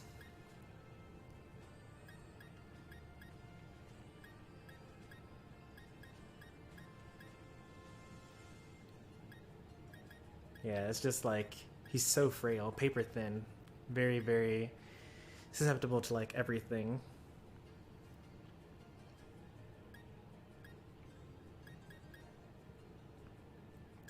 Well, anyway, let's find out something here.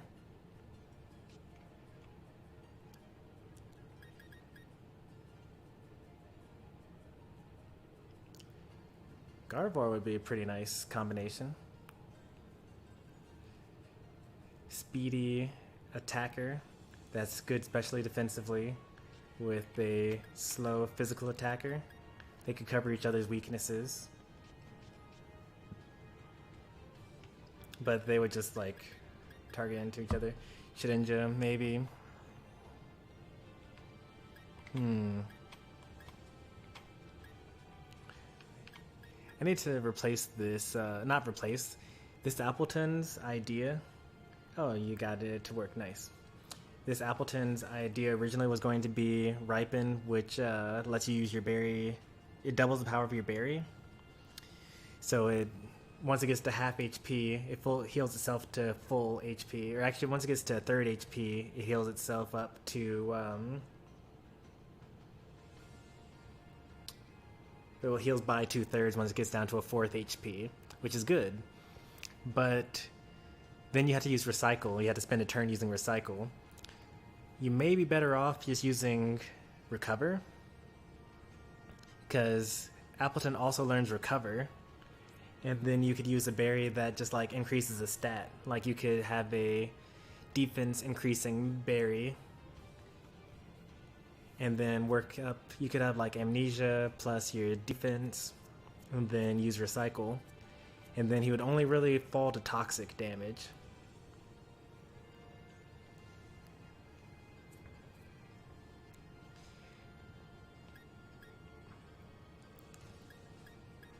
So I think that that's what I'll do with this Appleton pretty soon. Same with the Snorlax. I use leftovers on the Snorlax, but I think I'm going to replace this with Chesto Berry. So the idea is to use Curse a couple of times. So switch into a special attacker. That's really important because you can't take any physical attacks ever. Switch into a special attacker. Use Curse a couple of times. And then once you're hurt enough, you use Rest, and then you use Chesto Berry, and then you wake up immediately, and then you get to like use all the power from your curse.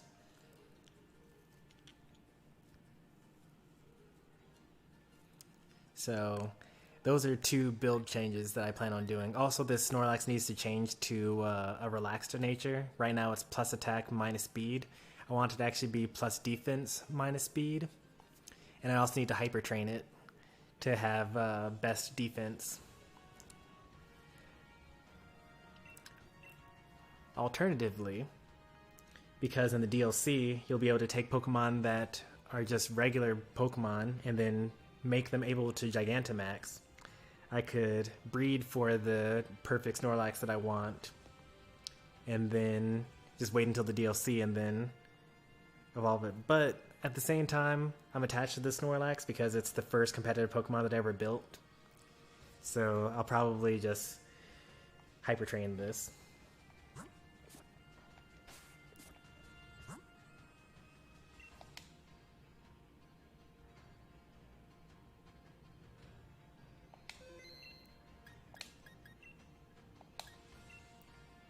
$1174.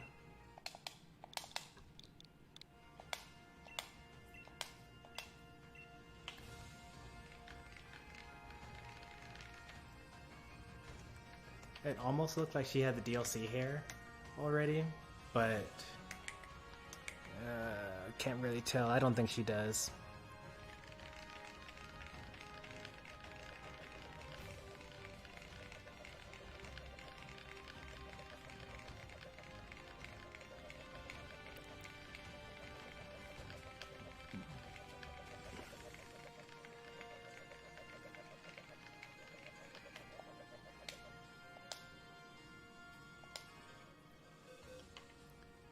Make sure this is the right person, and it is.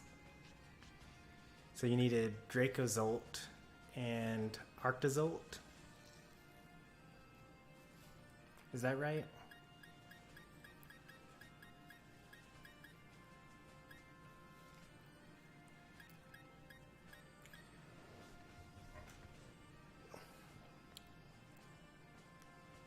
Alright, those are the 2. Oh, so it seems like you're just missing the Drake. So if you get the Drake fossil, that's how you get these other 2. So the fish fossil plus the dino body gives one thing, and then the fish fossil plus the... So these are the fish bodies, and the dragon... Actually, you know what? I actually don't quite know what I'm talking about. There are 4 fossil items, and you mix and match them to get the appropriate fossil Pokemon. You're only able to get, well, not only able to, 2 of the ones are very common in your game, and the other 2 are common in the other person's game.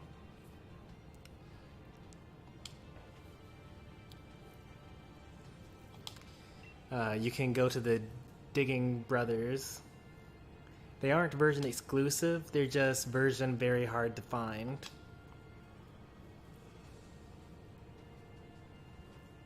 It's kind of like Caterpie and Weedle from Gen 1, which super dates me, but I think you probably played Gen 1.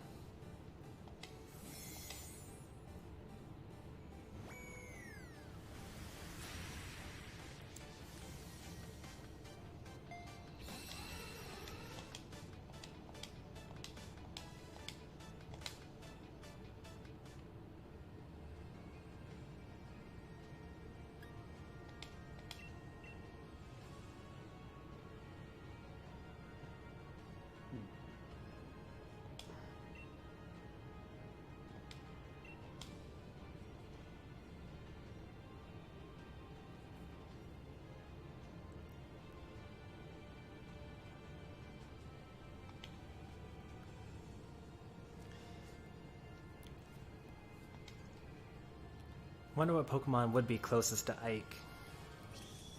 Fight for my friends, you'll get no sympathy from me. This is the first time I've ever seen a Pokemon trade lag before.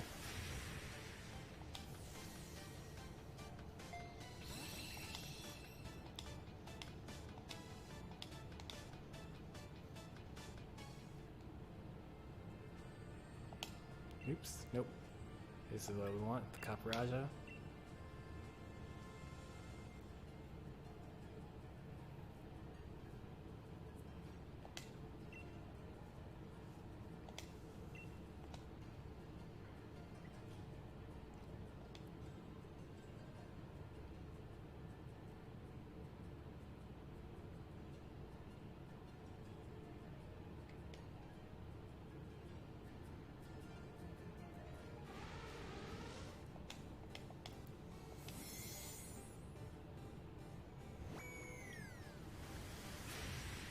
No problem, Pika. How close are you to completing the Pokedex?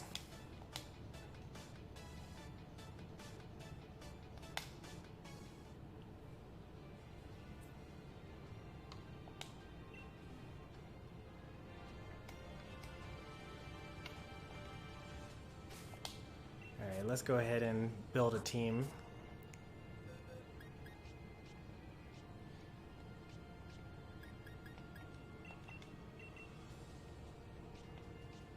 So we're going to put Rillaboom in here because that's the whole point of this team, to use Rillaboom.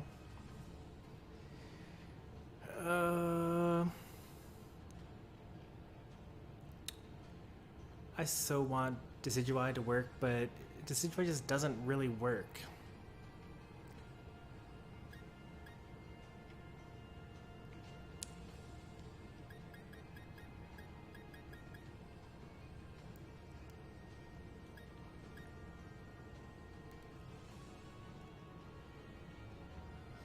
We could spam Spore with Shiinotic.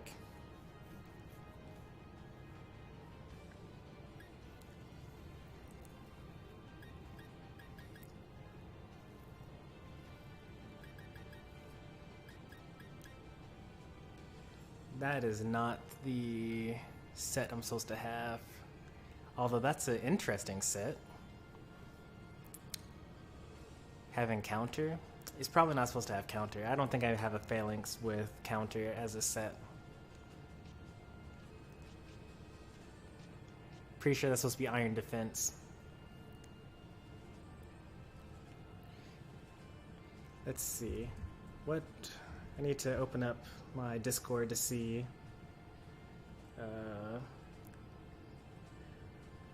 what that's supposed to be. The Lumberry Phalanx. I have like 3 Phalanx builds. Because, like, it's another Pokemon that you really want to work, but it just doesn't work very well. Because, like, no retreat as an option seems like a really cool ability. +1 to all stats.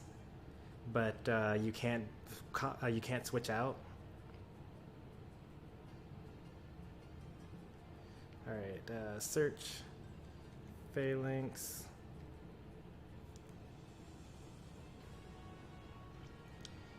So, Jolly Nature, which this is, with leftovers though. Mental Herb, Defiant. So I only have 2 Phalanx builds. I thought I had 3. Your battery's running low. What? Why is this thing not charging?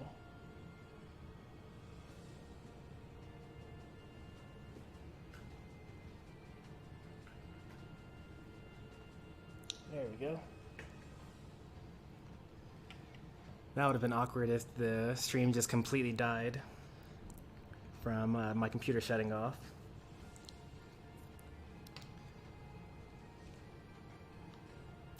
But the other Phalanx that I had is supposed to have leftovers with... Oh, this is not my build at all. This is very different. Did I build this at all?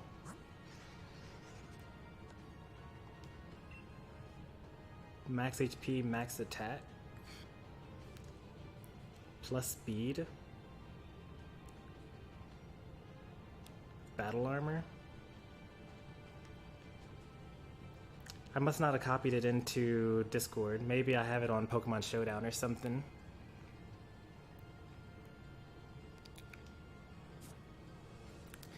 It is an interesting build. But okay, let's, how about this Mimikyu. Mimikyu can go in here. Now, what would it have? Maybe a red card? Do I have a red card?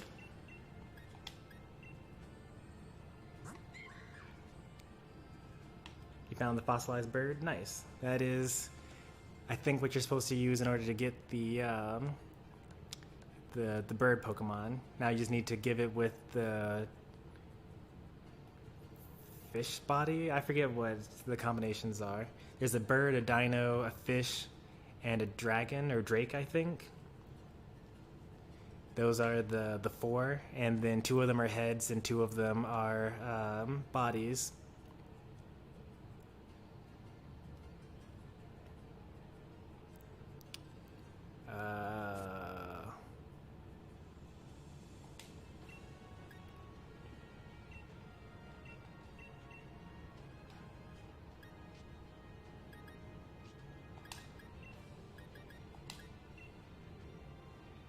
I doubt that I have a red card. It'd be really cool if I did, though.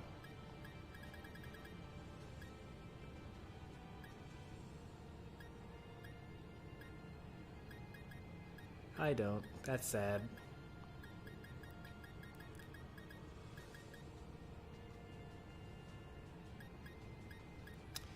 So what will I give it instead of that?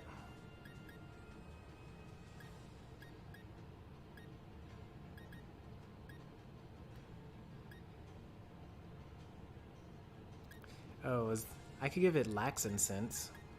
That would be really mean. Yeah, let's do that.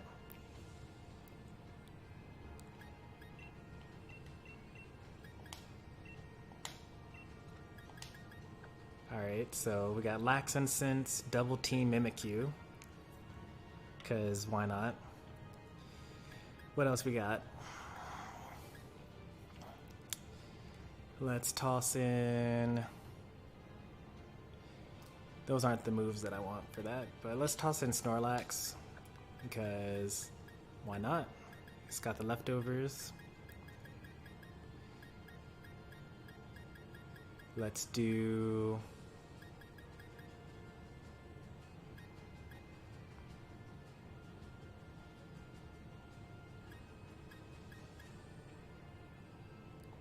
I still want to use this Gardevoir sometime.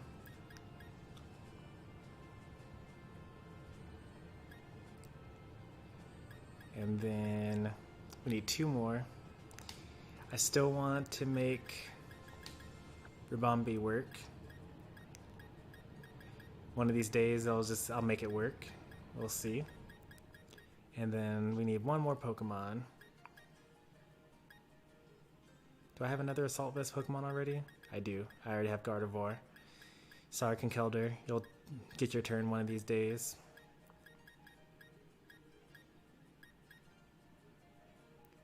Helping Hand would not be that bad. I think Raichu would be a good option here. Let's take a look, see what we got here. We got 2 fairy types. That's kind of unfortunate. So we're kind of weak to steel.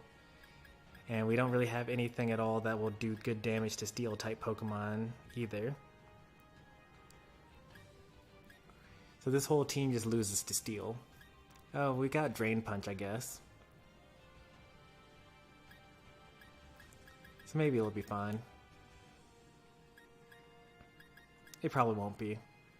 But we're gonna do it anyway. Oh, you know what? I wanted to use Toxtricity. Still doesn't help me against steel type Pokemon, but actually not on this team. I don't want Toxtricity on this team because this is a physical attacking team. We got 3 physical attackers, 4 physical attackers, and 2 special attackers. Raichu is supposed to have Air Balloon, I think.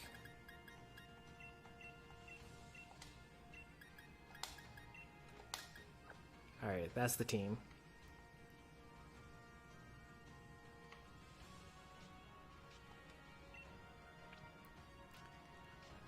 I wish you know, if I finished my Vanillux, then having Choice Scarf Blizzard wouldn't be that bad of an idea here.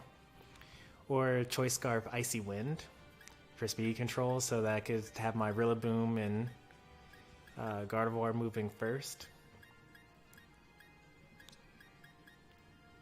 But that's a build for another day. We'll do like 1 or 2 battles, I guess, with this team, see how it goes.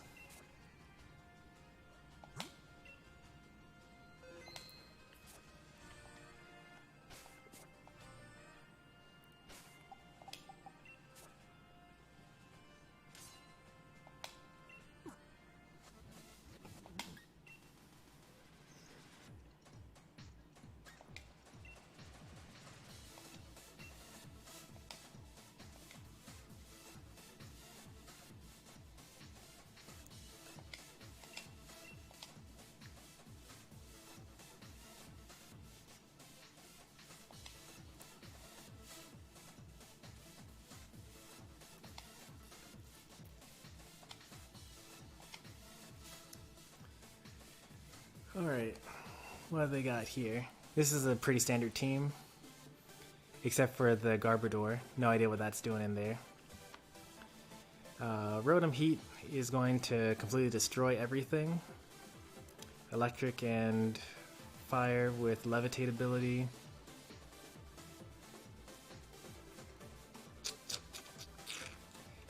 Lots of things that are weak to steel type attacks, because we got his Gardevoir and his Grimmsnarl will be fine for us to beat.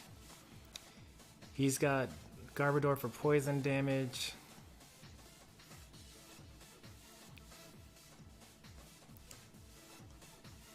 Alright, so we're going to lead with the Mimikyu and Raichu. And in the background I have Rillaboom, because that's the whole point of this whole endeavor. And then lastly, what are we going to do last? I think we want to have Snorlax last.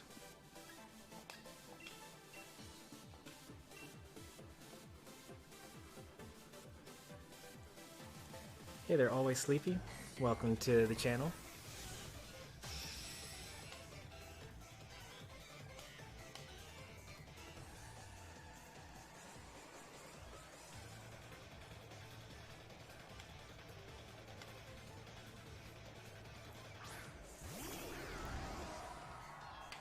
Alright, this is super scary.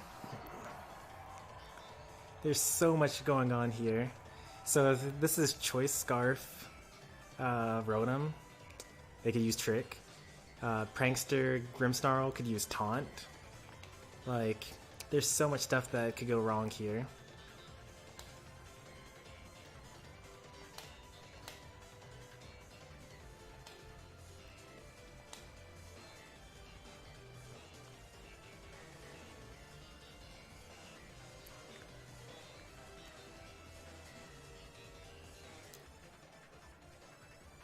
We could like completely lose this battle turn 1.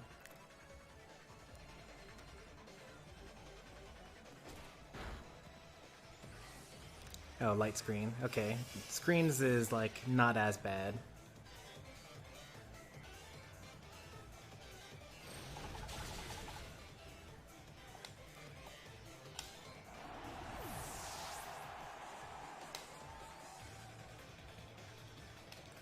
Well, they use light screen instead of reflect, and every Pokemon on my team is a physical attacker, for better or for worse. Garbodor? I don't even know what type of Pokemon that is. It's pure poison, okay. So this is probably going to be the Gigantamax, or the Dynamax Pokemon.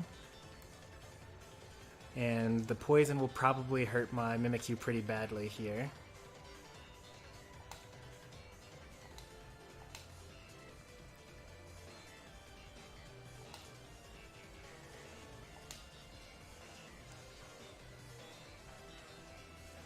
But we can paralyze it though. Oh, no Gigantamax. Okay.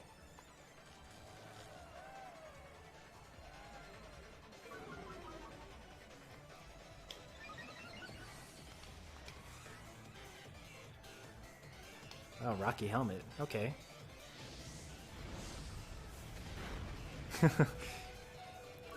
Does not like that Raichu.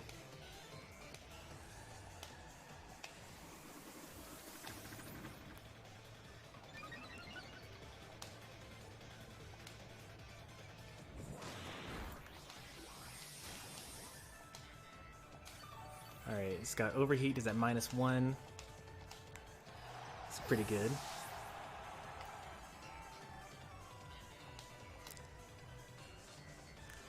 Trying to make in my team so far, I have Flapple and Sylveon, and maybe a shiny Necrozma. A Necrozma probably would be considered banned from, like, ranked battles. Do I want to Swords Dance or do I want to attack now? Let's Swords Dance because we still have Disguise up. And then we can Body Slam the Rotom because we want to get another Paralysis. He uses Overheat on... Okay, he used it on Mimikyu. What can you do?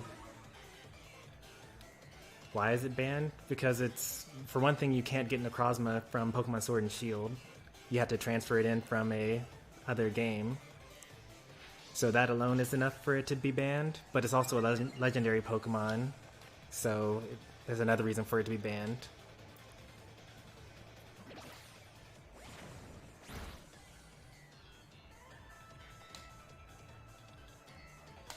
Alright, so now we have to kill the Rotom,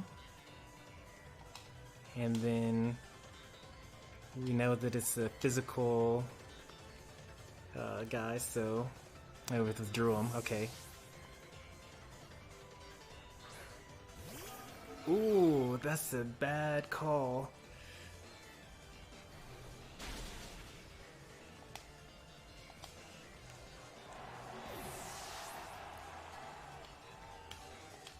Okay, so we probably like super won this match, by the way.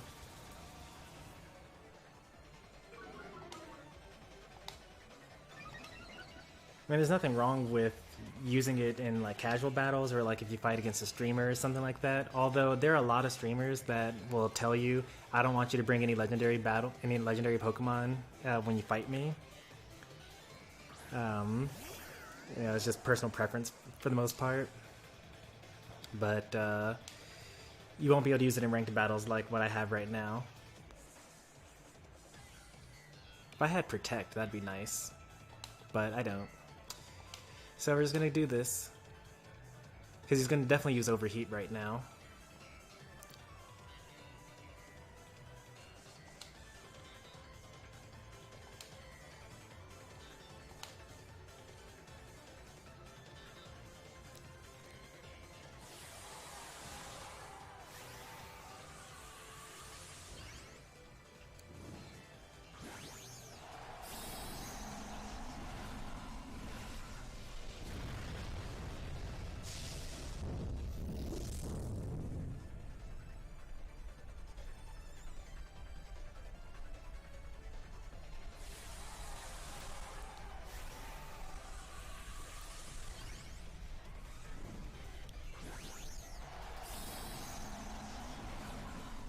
what I will say is that regardless of what's allowed and ranked versus not, if it's a Pokemon that you really like, you should build it, have a team. Just understand that you might have to make a new team or like have a replacement Pokemon in case you're not able to use the Pokemon that you actually want. For example, my Gengar that I used in Pokemon Let's Go Eevee is banned from ranked because I'm not allowed to use it in because it didn't come from Pokemon Sword and Shield. It came from Pokemon Let's Go Eevee.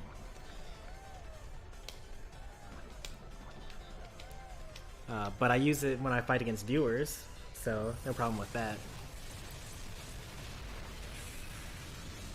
Alright, so we definitely knock him out next turn.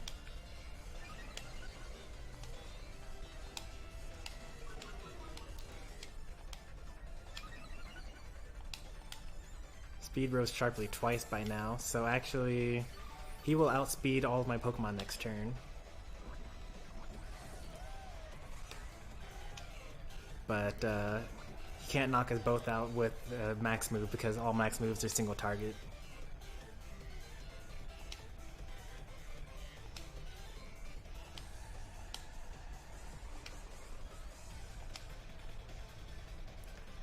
Is Yamask good? Yamask can be good. I mean, any Pokemon really can be good. Yamask has Wandering Spirit, I think, as an ability. Oh, we still outspeed it, even though... That's interesting. Yamask. Oh, not Yamask. You have to evolve Yamask if you want it to be good. Yamask by itself is not a good Pokemon.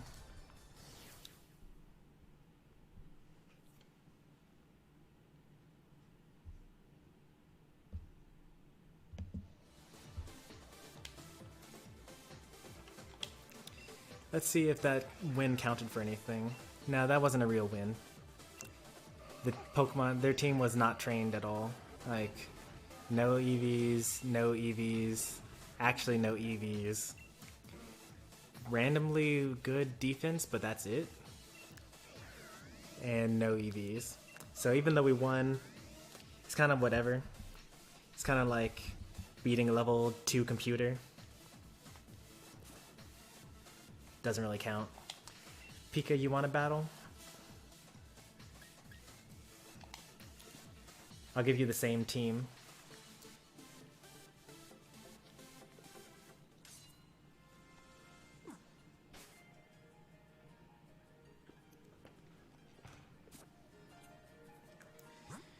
If I'm completely honest, fighting Pika here is going to be way harder than like any opponent that I find on the way to Great Ball tier.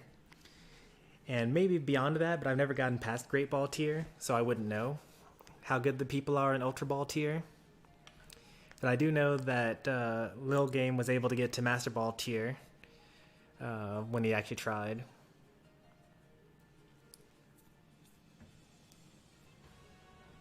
Mew will be under the truck, whatever that means. Man, you don't know what that means? In the original Red, Blue, Yellow, there was a part of the game where you like boarded the SS Anne, which is like a one-time event that happens right before you get the 3rd gem badge. And once you beat your rival on the SS Anne, you leave the area, and you're no longer able to access that area ever again.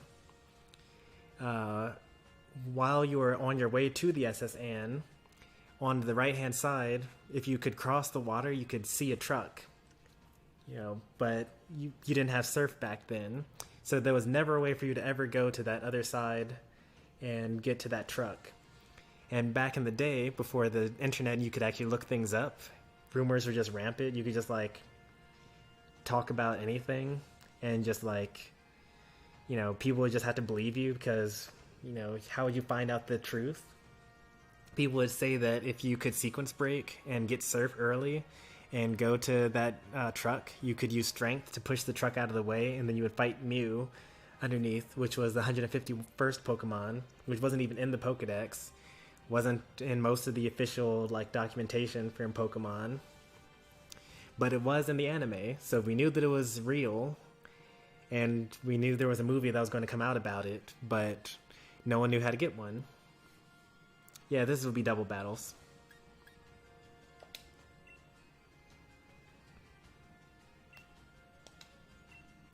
What's even worse, the first episode of the anime, Ash sees a Ho-Oh, which didn't even exist until Generation 2, when they added Ho-Oh and Lugia. So there was like a whole generation where like we had the 151st Pokemon, but in the anime there were Pokemon that we didn't see yet, and there was actually no way of getting them. And it was a whole other anime season and like a whole extra year later until we could get that Pokemon.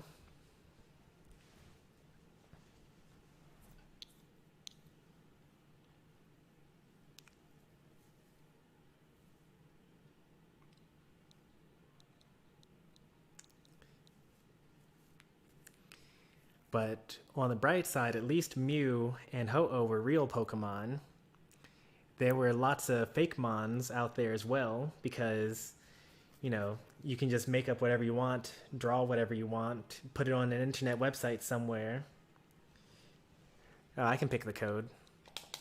9919. Double battle. I was waiting for a code, but that's also fine.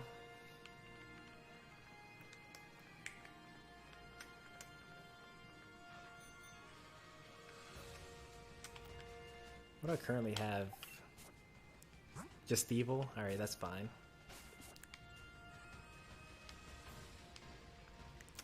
Just because of the stream delay, I'm not going to change my code. I'll just expect you to change your code.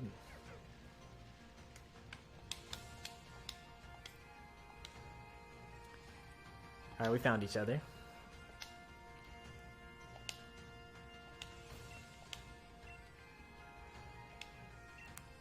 We'll use normal rules, 6v6. Technically, the ranked battle that I was in just now uses battle tower rules, but this is fine as well.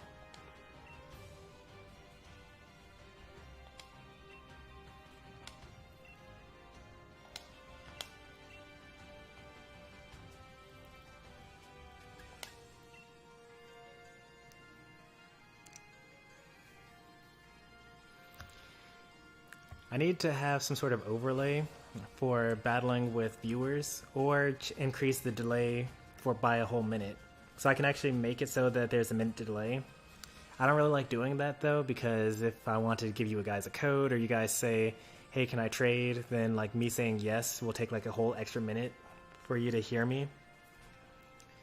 But when I'm battling, you guys can see my screen.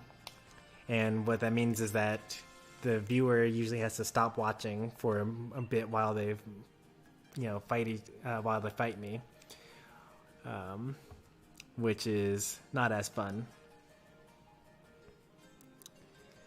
All right, so this team completely wiped the floor with me last time because of the Choice Scarf Primarina, but we're in doubles now, so I can double team it. You can't knock us all out at once. Noticing a lot of special attackers on this team, so I could probably win with Snorlax, but first we have to get rid of the Weavile and the Mimikyu.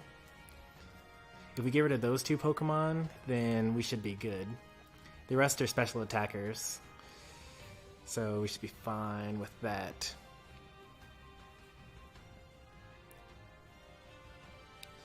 So what are we going to do here?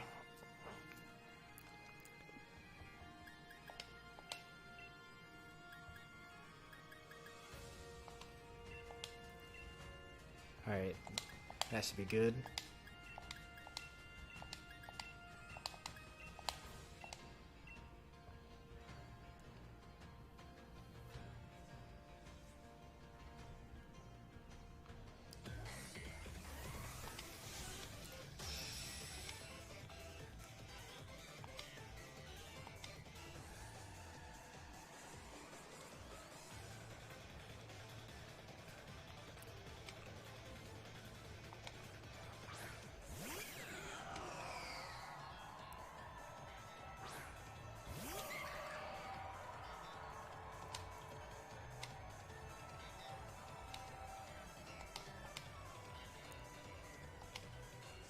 So this is dangerous.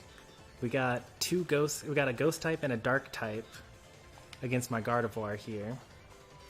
But I honestly think that I can actually, if I'm faster than Weavile, which I might be because I'm max speed invested, then I could actually do something here. Like if I trade 1 for 1, that's fine.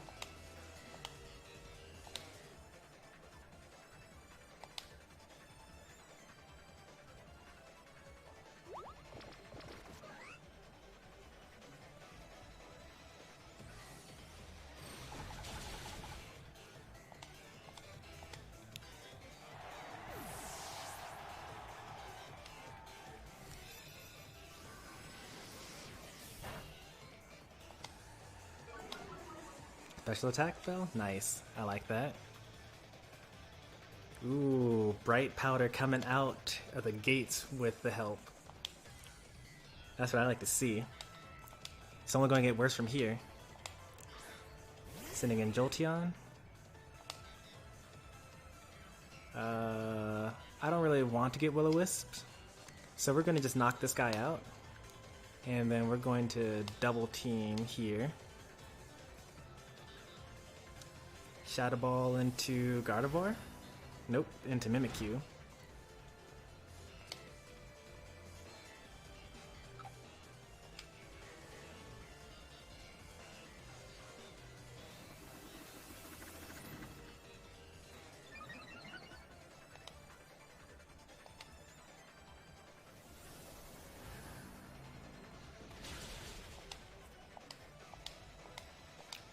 Alright, so far we're doing pretty well here.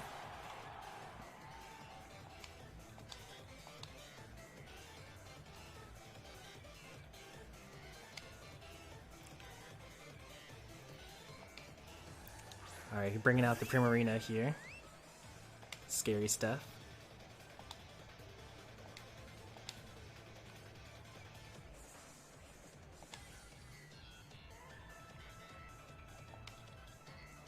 Get rid of any focus sashes or anything like that.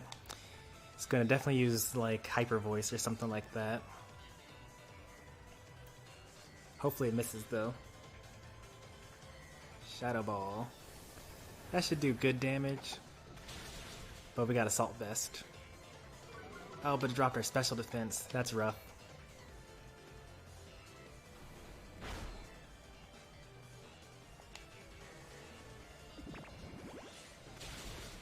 That did nothing. Grass Knot does more damage depending on how heavy the Pokemon is. But unfortunately, Primarina is not very heavy.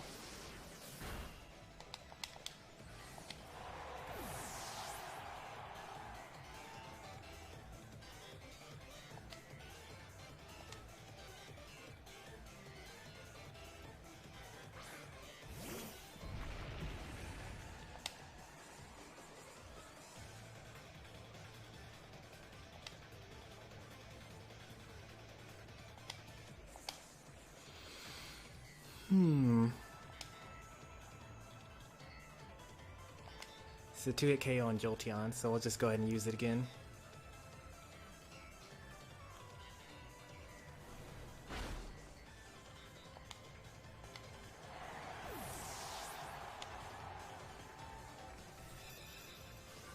Oh, that's gonna do nothing.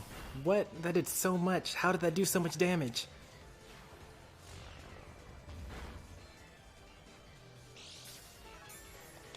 How did... what? That must be choice specs or something. I've never seen a special attacker do that much damage to my Snorlax before.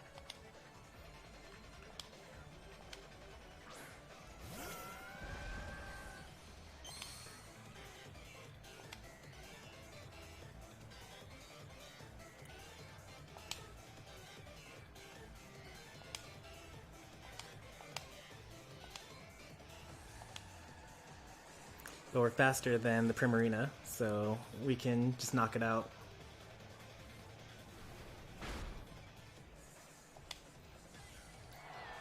Whew, that was really, really scary.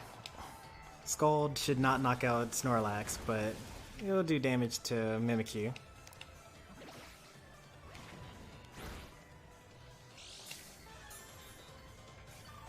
Leftovers melodic.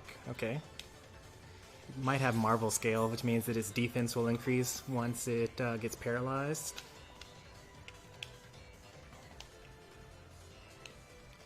Another Scald will knock out my Mimikyu. I could use double team.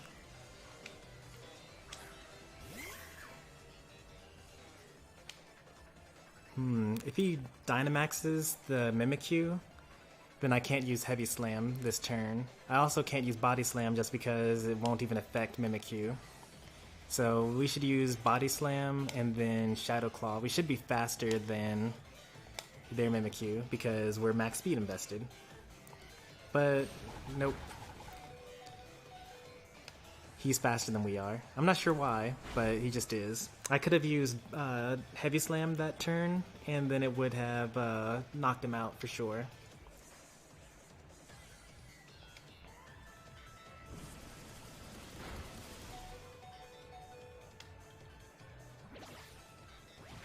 Switch is gonna die?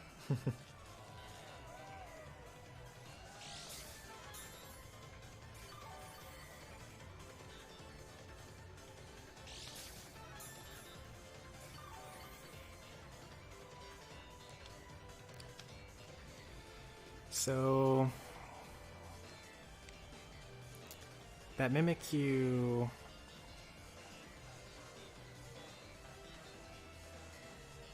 he got paralyzed. So the Mimikyu,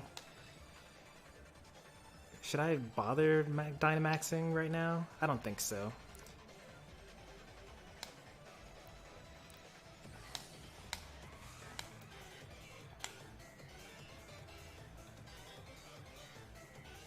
Wait, oh, we speed tied. Oh, we're both max speed invested Mimikyus.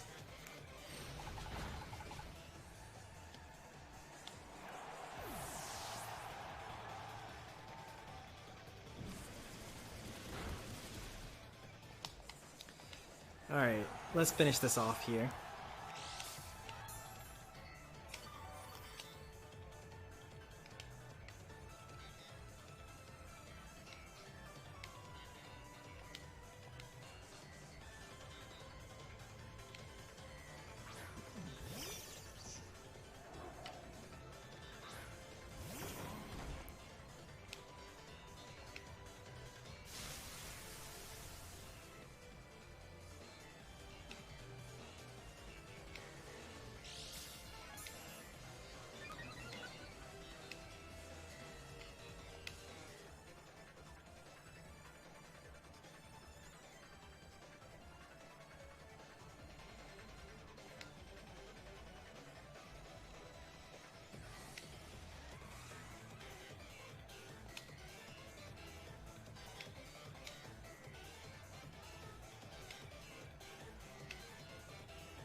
Don't you just hate when people just show rare shinies and don't accept even when it's a good trade? I mean, there's not really much of a thing, such as a thing as rare shinies in Pokemon Sword and Shield. Because you can use RNG manipulation to get whatever shiny you want from whatever Pokemon you want.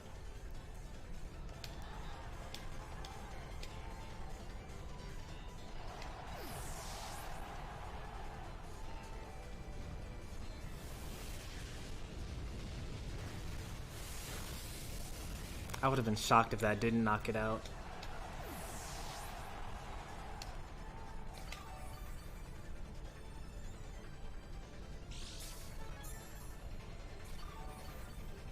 How do you do that? I mean, the way to do it is to get a din of any kind, save once, see what the next 4 Pokemon are by doing date skipping. I mean, it's complicated to explain in words, but it's actually really easy to do if you just check out like a video.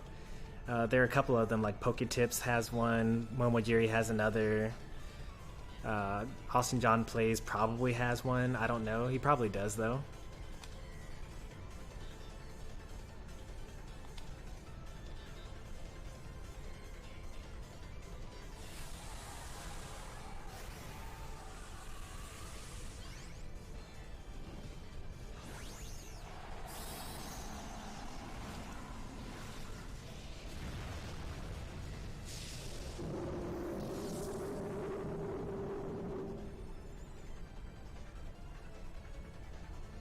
Max guard.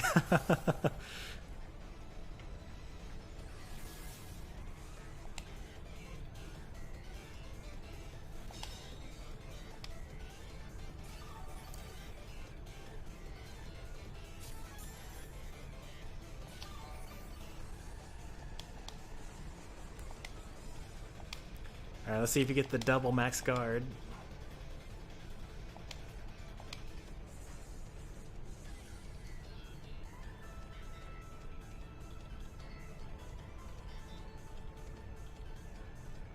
Oh, no such luck.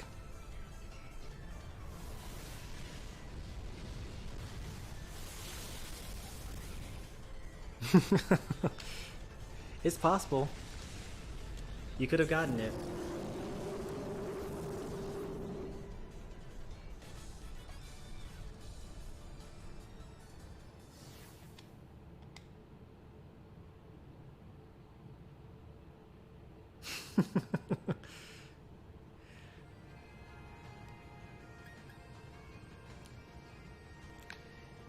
Good game.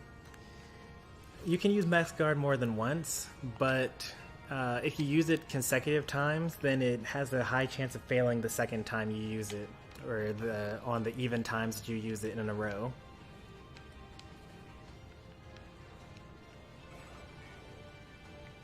Same with Protect. You can actually use Protect twice in a row, and there's a chance that it actually will protect you twice in a row.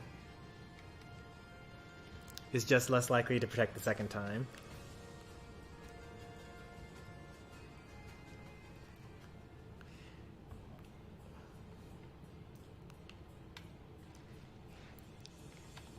I think it's appropriate that the final move for the night was my Max Rillaboom, Max Overgrowth, finishing off a Pokemon. I mean, the team seemed... Let me see, how did I feel about the team?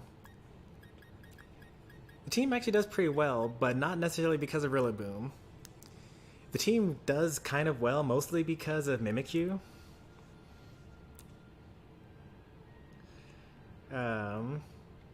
Because this Mimikyu is kind of nasty.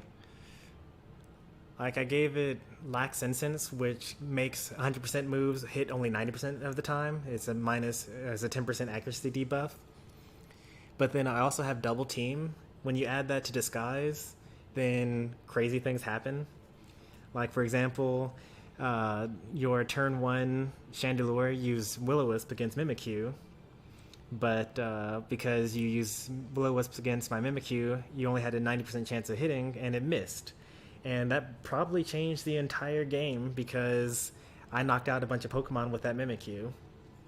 And then later on I used Double Team to make it even more hard to hit me. It's not perfect though because max moves can't miss.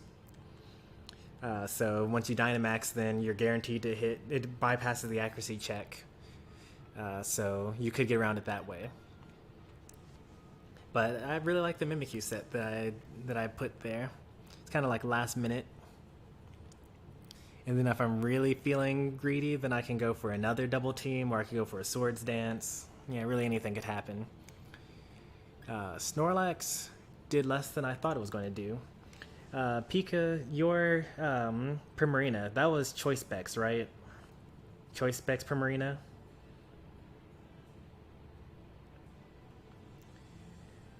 Came back and just got a shiny Mew. Sure, a lot of people giving you random shiny Pokemon. I believe that you got shiny Mew. You know, because, you know, there are Pokegeners in the game. Oh yeah, you're right, it was weakness policy. I triggered your weakness policy. So it actually would have done the same damage as this choice specs. Forgot about that.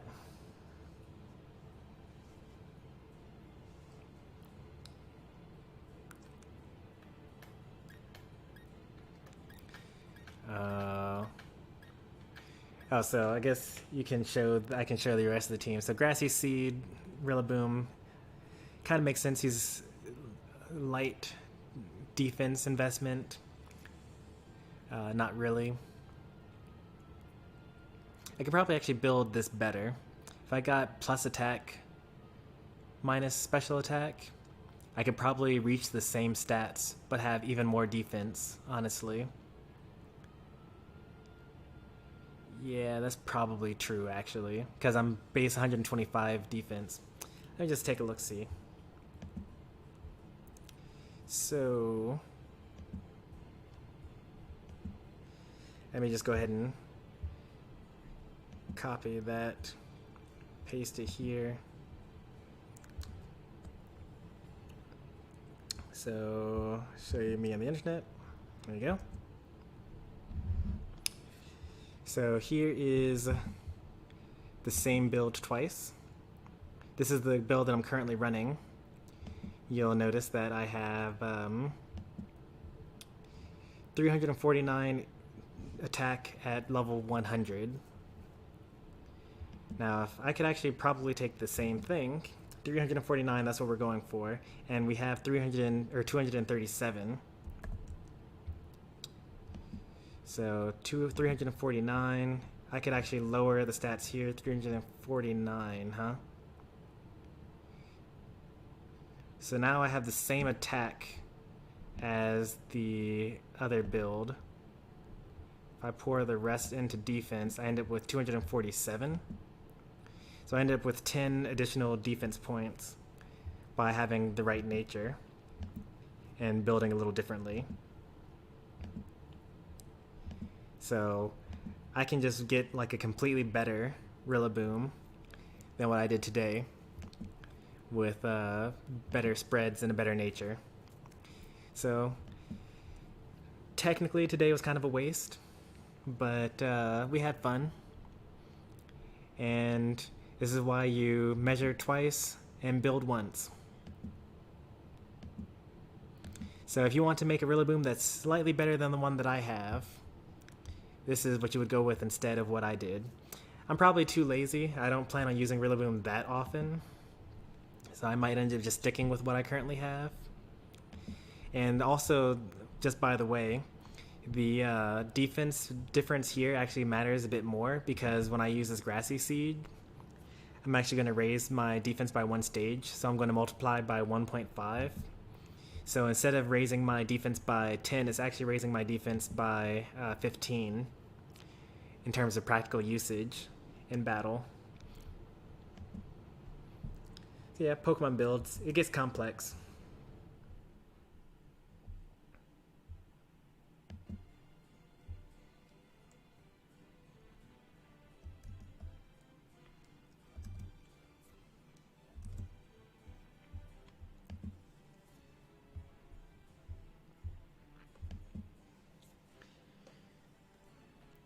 Want to trade? Probably not. Just because I actually have all the Pokemon already. And there's not really anything that I'm looking for right now. Like even in terms of legendaries, I have like plenty of those. Now if you need to complete the Pokedex, I could probably trade something for you. And then trade it back, because I probably need it. Maybe not. I have a lot of Pokemon that I'm not using right now.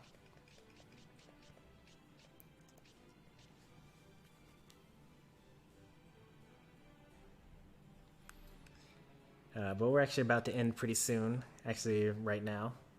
The next time we play Pokemon, I think that we're done with builds. Like, I think that we've spent enough time building Pokemon. It's time to finish training them, like get them all to level 100, and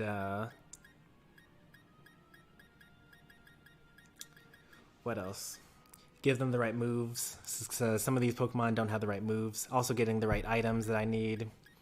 Like I could trade some good Pokemon for some items because I'm missing some. Like I'd like to have multiple of some items. And then doing ranked battles. Have I built my Galar Slowpoke yet? Nope. I think it's somewhere around my... I don't even know where it is. I think I put it in a different Pokemon game. It might be in my second or my third save file. Ooh, you only have 192 in the dex. Your dex is above half. Yeah, we're at 400 out of 400. Mostly because the way that I went through the game was by only having 2 actual Pokemon in my party. We went through the main game, the story game, using just Cinderace, this one here, and Thievul, this one here. And the other 4 Pokemon were just random Pokemon that we wanted to level up so that we could evolve them. And then once the game was over, I went and like had several different streams where I just went off and caught Pokemon in the Pokedex. And then the last few, like Corsola, which is a version exclusive, things like that, I traded with you guys. Thanks to me being a streamer, people just come by and help me out with stuff like that.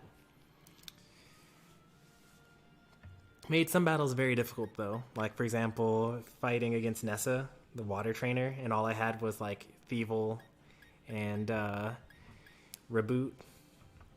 Made that battle very difficult, but more difficult just means more fun. But I think that we've built enough. We have like 2 full boxes full of EV trained Pokemon. The next couple times we do Pokemon, it'll be like ranked and viewer battles, and maybe some raids, because we kind of need Dynamax candies for some of these. Like Pangoro's missing some. Yeah, mostly, not too many. We need 50 Dynamax candies, and I'm pretty sure we have like 5.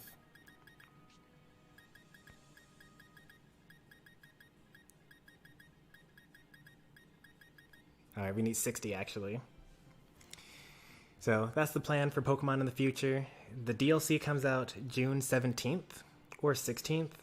Depending on time zones, it wasn't clear when exactly it comes out. So we'll definitely stream that. That'll be story content.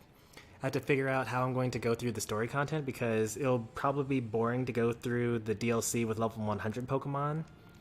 So I need to find like a Pokemon that I like using that's also kind of low average level or something like that, so that it'll be fun to go through this content. So that'll be something I have to just figure out sometime before the DLC comes out. But that's the plan for Pokemon. Tomorrow, if I stream, it'll be Final Fantasy IX. Thursday again, Final Fantasy IX. And then the weekend, we go back to Super Smash Brothers. Tournament on Sunday that I'll be participating in. So if you guys are interested in any of that stuff, be sure to subscribe. If you want to... Actually, I don't stream on Twitch anymore, so forget that I said anything about that. Subscribe to YouTube if you want to see Final Fantasy IX, Pokemon, or Smash. Like the stream if you enjoyed hanging out with me. And I'll see you guys next time. Thanks for watching. Take care and bye.